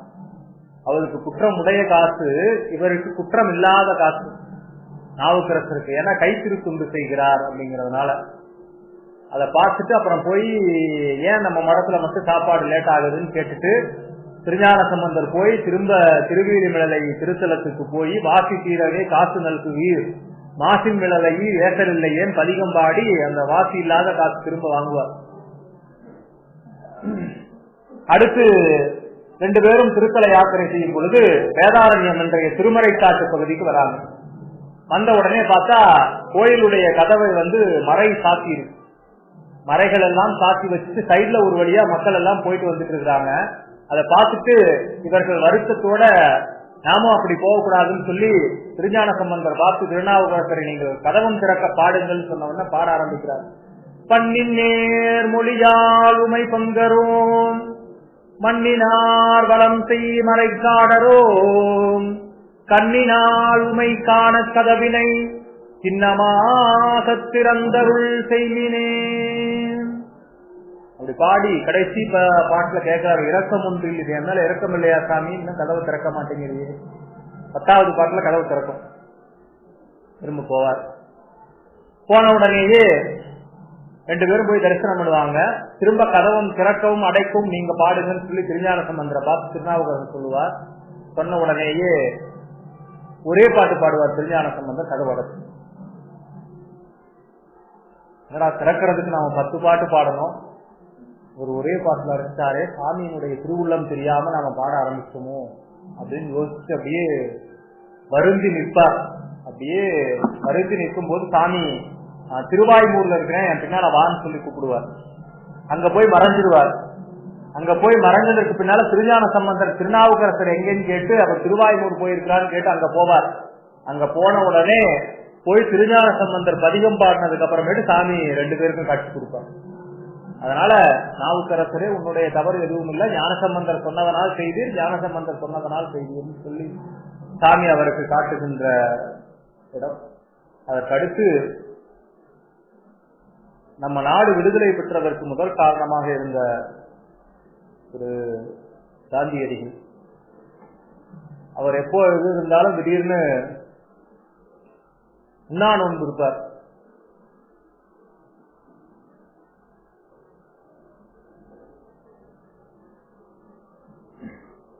அந்த உண்ணா நோன்பு இருக்கணுங்கிறதே அவருக்கு எங்கிருந்து கிடைச்சதுன்னா இங்கிருந்து கிடைச்சதுதான். அதாவது திருப்பழையாறை அப்படிங்கிற திருத்தலத்துல சிவாலயத்தை சுற்றியும் சமணர்கள் பாடிகள் கட்டி கொண்டு சிவாலயத்துக்குள்ள யாரும் போக முடியாத அளவுக்கு வாயிலை அடைத்து சமண பள்ளிகளை எல்லாம் கட்டி வச்சிருக்காங்க. இது போன திருநாவுக்கரசர் தெரிந்து கொண்டு என்ன செய்கின்றார், வண்ணம் கண்டு நான் உண்மை வணங்கி அன்றி போகேன் என்று எண்ணம் முடிக்கும் வாகீசர் இருந்தார் அமுது செய்யாதே. சாப்பிடவே இல்லை. உன்னுடைய கோலம் காணாமல் நான் இந்த சமண பள்ளியெல்லாம் இடிச்சுட்டு நேரா கோபுரவாசல் வழியா உன்னை வணங்கிட்டு போகாம நான் சாப்பிட மாட்டேன்னு இருக்கார். அண்ணலாரும் அது உணர்ந்து அங்கு அரசு தம்மை பணிவதற்கு சின்னமாக மன்னனுக்கு கனவில் அருளி செய்கின்றார். உடனே போய் மன்னனுக்கு கனவுல சொல்றார், இப்படி சமணர்கள் எல்லாம் என்னுடைய கோயிலை சுத்தி பள்ளிகளா கட்டி வச்சிருக்காங்க, நாவுக்கரசர் என்ன சாமி கும்பிட என்ன பார்த்து சாமி கும்பிடாம நான் சாப்பிட மாட்டேன்னு இப்படி உட்கார்ந்து இருக்கிறான், நீ போய் உடனடியாக இந்த சமண பள்ளிகளை எல்லாம் இடிச்சு அவன் கோயில்ல போய் வழிபாடு செய்யறதுக்கு ஏற்பாடு பண்ணுன்னு கனவுல போய் அந்த மன்னனுக்கு சொல்லுகின்றார். உடனே மன்னனும் கிளம்பி வந்து சமண பள்ளிகளை எல்லாம் இடிச்சு தள்ளிட்டு திருநாவுக்கரசரோடு சேர்ந்து உள்ள போய் சிவபெருமானை வணங்கி மகிழ்ந்து அப்படியே கிளம்பி வரார். அப்படியே வரும்போது திருப்பைஞ்சேரி திருத்தலத்துக்கு வரார். திருப்பைஞ்சேரிக்கு வரும்போது வயது மூப்பின் காரணமாகவும் நீண்ட காலமாக வந்து கொண்டிருக்கக்கூடிய காரணத்தினாலையும் அவருக்கு ஒரு பசியும் தாகமும் ஏற்பட்டு அப்படியே ஒரு களைப்படைந்த நிலையிலையும் தன்னுடைய நிலை தவறாம அப்படியே வேகமா ஓடிட்டு இருக்கிறார். அப்படியே போய்கொண்டிருக்கும் பொழுது சாமி அங்க தொண்டருடைய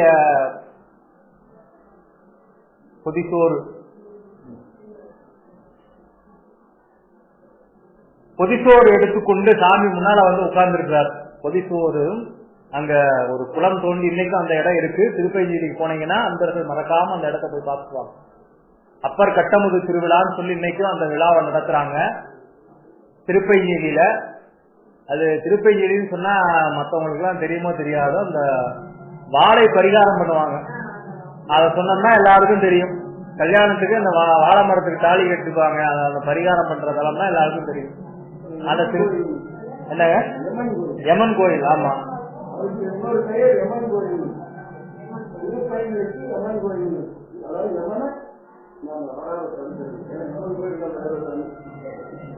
இல்லைங்க, அது எங்க எப்படி தெரியுங்களா, நாவுக்கரசர் போன திருத்தலங்கள்ல நீங்க அங்க திருச்சியை சுற்றி இருக்கக்கூடிய திருத்தலங்கள்லாம் போய் பாத்தீங்கன்னா திருக்கற்குடின்னு சொல்லி ஒரு திருத்தலம், உய்யகொண்டான் மலைன்னு சொல்லுவாங்க. இன்னைக்கு திருக்கடவுர்ல சாமி இடது காலால எட்டி உதைச்சார் இல்லையா யமனை, அவன் வந்து விழுந்த இடம் திருக்கற்குடி. யமனை திரும்ப எழுப்பின இடம் திருப்பைஞ்சேரி. யமனை உயிர்ப்பித்த இடம் தான் திருப்பைஞ்சேரி. யமனை உயிரோட எழுப்புறார். உயிரோட எழுப்பி இனிமேல் சிவனடியார்கள் யாருகிட்டையும் போய் நான் தான் யமன் சொல்லிட்டு போனேன்னா தொலைஞ்சு போயிடுவேன் நீ அப்படின்னு சொல்லி எச்சரிக்கை கொடுத்து எழுப்புற இடம் திருப்பைஞ்சேரி. அந்த திருப்பைஞ்சேரியில திரும்ப பொதிசோறும் தண்ணீரும் கொண்டு அவர் அவ்வளவு அற்புதமா பணி செய்துட்டு இருக்கார். அந்த இறைவன் நானும் திருப்பைஞ்சேரிக்கு தான் வரேன்னு சொல்லிட்டு வந்து அந்த கோலத்தை வந்தது நான் தான் என்பதை காட்டி அருளி விட்டு போன உடனே என்னை பொருளாக கருதி இப்படி ஒரு பெருங்கருணை செய்திருக்காயே இறைவா என்று சொல்லி அங்கிருந்து திருவண்ணாமலை போறார். அங்கிருந்து பல்வேறு திருத்தலங்களுக்கும் பல்வேறு பணி செய்து கொண்டு நம்முடைய நாவுக்கரசு பெருமான் பல்வேறு திருத்தலங்களை எல்லாம் தரிசனம் செய்து கொண்டு காலத்தி மலைக்கு போறார். அதான் 350 பாட்டுக்கு வந்திருக்கிறோம். மொத்தம் 486 பாட்டு. இன்னும் 15 நிமிஷம் தான் இருக்கு. சரி, பார்ப்போம் திருவருள். அங்கு வந்து கண்ணப்பர் இறைவனிடத்திலே காட்டிய அன்பையெல்லாம் நினைந்து உருகி போற்றி திருக்காலத்தி மலையிலிருந்து நான் கைலாயத்தை தரிசனம் செய்வேன்னு சொல்லி அங்கிருந்து புறப்படுறார். போய் அங்கிருந்து புறப்பட்டு திருப்பருப்பதம் என்று சொல்லக்கூடிய ஸ்ரீசைல மலைக்கு போறார். ஸ்ரீசைல மலையிலிருந்து அப்படியே கிளம்பி போறார் கைலாயத்தை பார்க்க போறேன்னு. அப்ப பார்க்க போறேன்ட்டு இரவு பகல் நினையாமல் நடந்து போறார். அப்படி நடந்து போகும்போது இரவு நேரத்துல அவர் இருட்டுல தடுமாறக்கூடாதுன்னு என்ன பண்ணதான், இந்த நஞ்சை உமிழக்கூடிய நாகங்கள் எல்லாம் தன்னுடைய வாயில உடலில் இருந்து நவரத்தினங்கள் அந்த கற்களை எடுத்து மாணிக்க கல்லை எடுத்து வெளிச்சம் பரப்பி கொண்டிருக்கின்றதா. அதாவது அது ரெண்டு பக்கம் இப்படி மாணிக்க கல்லை எடுத்து தலைமையில் வைத்துக் கொண்டு நிற்க நாவுக்கரசு பெருமான் நடுவில் நடந்து போறாரு. யோசிச்சு பாருங்க, பாம்பை கண்டால் படையும் நடுவும் சொல்லுவாங்க. இந்த பாம்பு படைய கண்டே பயப்படாம போயிருக்காரு. எத்தனை பாம்பு நின்று இருந்தா லைட் வெளிச்சம் மாதிரி அவ்வளவு தூரம் அவர் நடந்து போறதுக்கு வெளிச்சமா போட்டிருப்பாரு. எத்தனை பாம்பு நின்று இருக்கும் யோசிச்சு பாருங்க. அப்படி அந்த பாம்புகள் எல்லாம் வெளிச்சம் காட்ட அப்படியே நாவுக்கரசு பெருமான் நடந்து போறார். நடந்து நடந்து கால் எல்லாம் தேஞ்சு போச்சு. இனிமேல் காலால் நடக்க முடியாது. முட்டி போட்டு போறார், முட்டி தேஞ்சிருச்சு. கையால தவழ்ந்து போறார், கையை தேஞ்சிருச்சு. முழங்கையால தவழ்ந்து போறார், முழங்கை தேஞ்சிருச்சு. மார்பினால உந்தி போறார், மார்பு தேஞ்சிருச்சு. முதுகினால உந்தி போறார். அப்படி போய்கிட்டு இருக்கும் போது எதிரில் ஒரு முடிவர் வரார். இந்த காட்சியெல்லாம் பாப்பீங்க திருவருட்சியர் படத்துல, அவ்வளவு அற்புதமா எடுத்திருப்பாங்க. அவ்வளவு அற்புதமா அதுலயும் நடிச்சிருப்பாரு சிவாஜி கணேசன். அப்படியே அந்த கைய ஊனி போற காட்சியெல்லாம் இங்க இருந்து எடுத்ததுதான். இப்ப பார்த்துட்டு என்ன செய்யறீங்க அப்படின்னு கேட்பார். கேட்ட பொழுது அவர் சொல்லுவார், அண்டர் நாயகர் இருக்கும் பரிசை நான் காண வேண்டும், அதற்காக போகிறேன். அதெல்லாம் அமரர்களாலும் முடியாது, தேவர்களாலும் முடியாது, மானிட உறவு கூடல் கொண்டு உங்களால எப்படி போக முடியும், திரும்பி போங்க அப்படிங்கிறார். அந்த முனிவர் வேடத்துல வந்த சோர்தான் திரும்பி போகிறார். திரும்பி போன் சொன்ன உடனே, ஆளும் நாயகன் கையிலையில் இருக்கை கண்டல்லால் மாலும் இவ்வுடல் கொண்டு மீளேன் என மறுத்தார். அப்படி மறுத்த உடனே சாமி அங்க உடனே காட்சி கொடுக்கிறார். ஓங்கு நாவினு கரசனே எழுந்திரீர். எங்க ஒரு முறை யாரோ ஒருத்தர் சொன்னாங்களே எழுந்திரீர்னு, சாமிய திலகவதியார் சொன்னாங்க. வந்து திருவடியில விழுந்த உடனே சமண சமயத்திலிருந்து வந்த உடனேயே எழுந்திரீர்னாங்க. அன்னைக்கு எழுந்திருச்சவர் தான், அதுக்கப்புறம் விழவே இல்லை, திரும்ப இங்கதான் விழுந்தார். விழுந்த உடனே சாமி எழுந்திருந்தார்.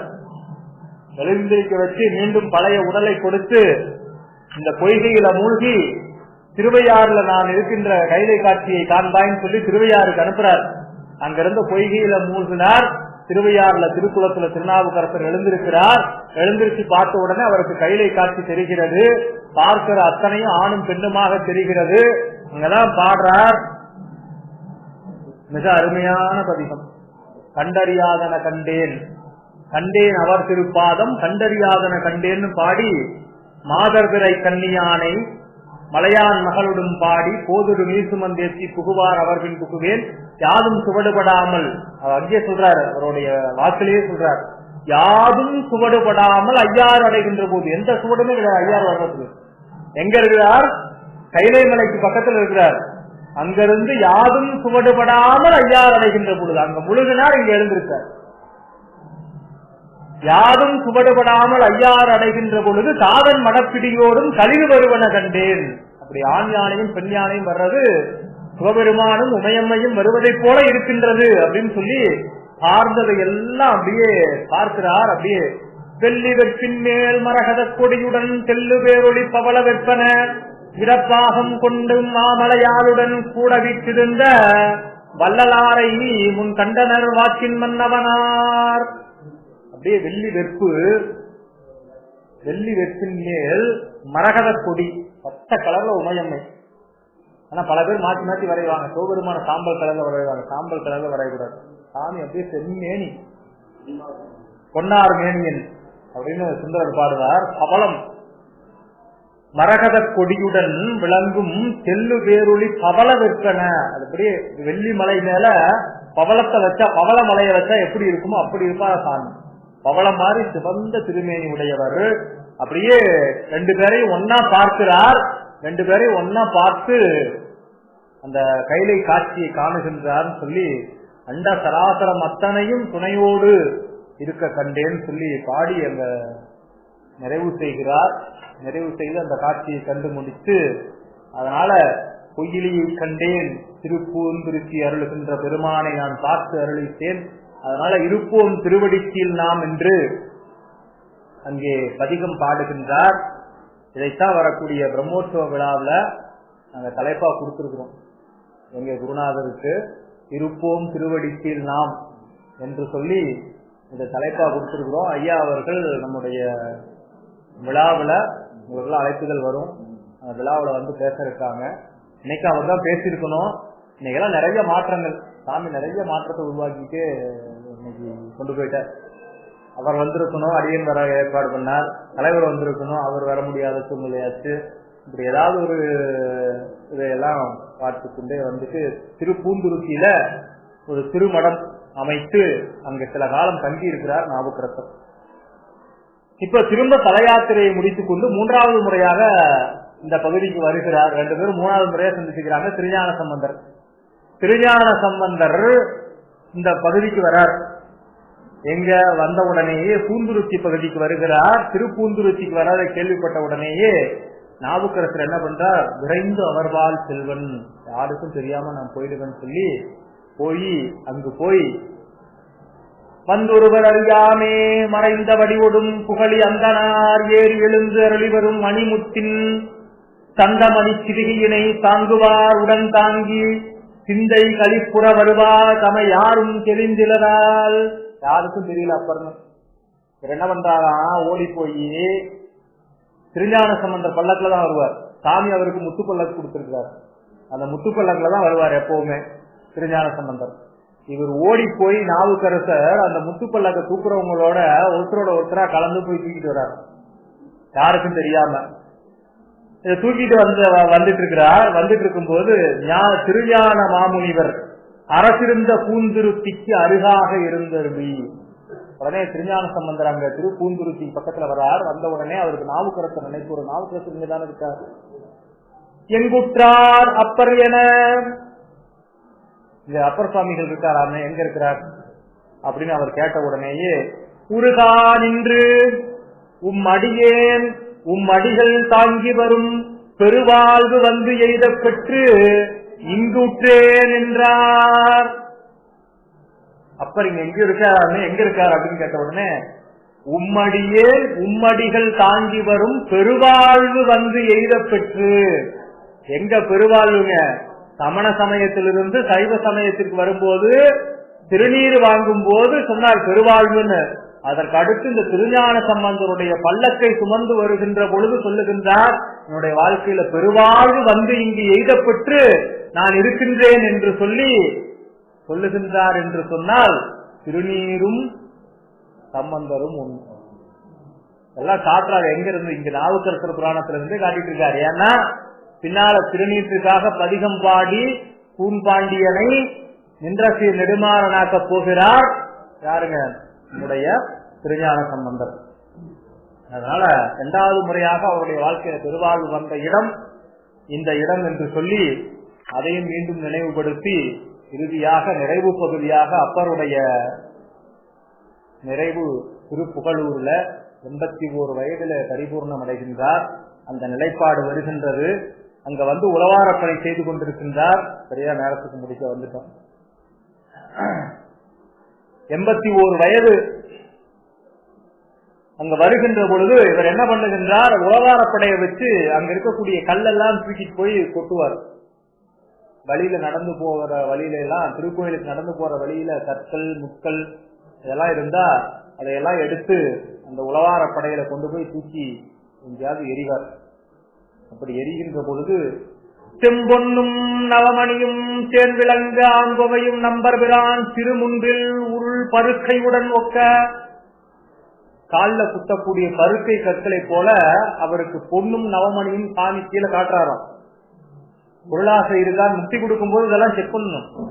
ஒரு பையன் பாஸ் ஆகிறான்னா அவனுக்கு பரிசு வைக்கணும். அப்பதான் அவன் பாஸ் ஆகிறானா ஃபெயில் ஆகிறானான்னு தெரியும். அதனால சாமி என்ன பண்றாரா, போற இடத்துல திருநாவுக்கரசர் உளவாரப்படை எங்க நுழையுதோ அங்க எல்லாம் பொண்ணும் மணியும் வருதான். பாக்குறது கல்லா கிடக்குது, கல்ல அள்ளி போடுவோம்னு கல்லுக்குள்ள உளவாரப்படையை விட்டா கல்லெல்லாம் நவரத்னங்களா மாறி போயிருக்கு. அப்படியே தூக்கி கொண்டு போய் அதை திரும்பி பார்க்காம வீசுறாரு. அப்படியே பொண்ணு உடனே அடுத்து என்ன பண்றார், வானுலகத்திலிருந்து அரம்பையர்களை எல்லாம் அனுப்புறார். அழகிய பெண்களை எல்லாம் அனுப்பி அவங்க எல்லாம் ஆடுறதும் ஓடுறதும் ஒரே அட்டகாசமா இருக்கும். அதெல்லாம் ஒரு 5-6 பாட்டுல தெய்வ சேக்கலார் சொல்லுவார்.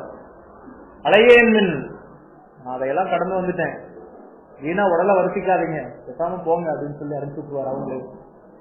அதற்கப்புறம் புண்ணியா உன்னடிக்கே போதுகின்றேன் பூம்புகளூர் மேவிய புண்ணியனே என்று இறுதியாக அந்த திருப்பதிகம் பாடி புண்ணியா உன்னடிக்கே போதுகின்றேன் என புகன்று தன்னறிய சிவானந்த ஞான வடிவேயாகி அன்னலார் சேவடிக்கீழ் ஆண்ட அரசு அமர்ந்திருந்தார்.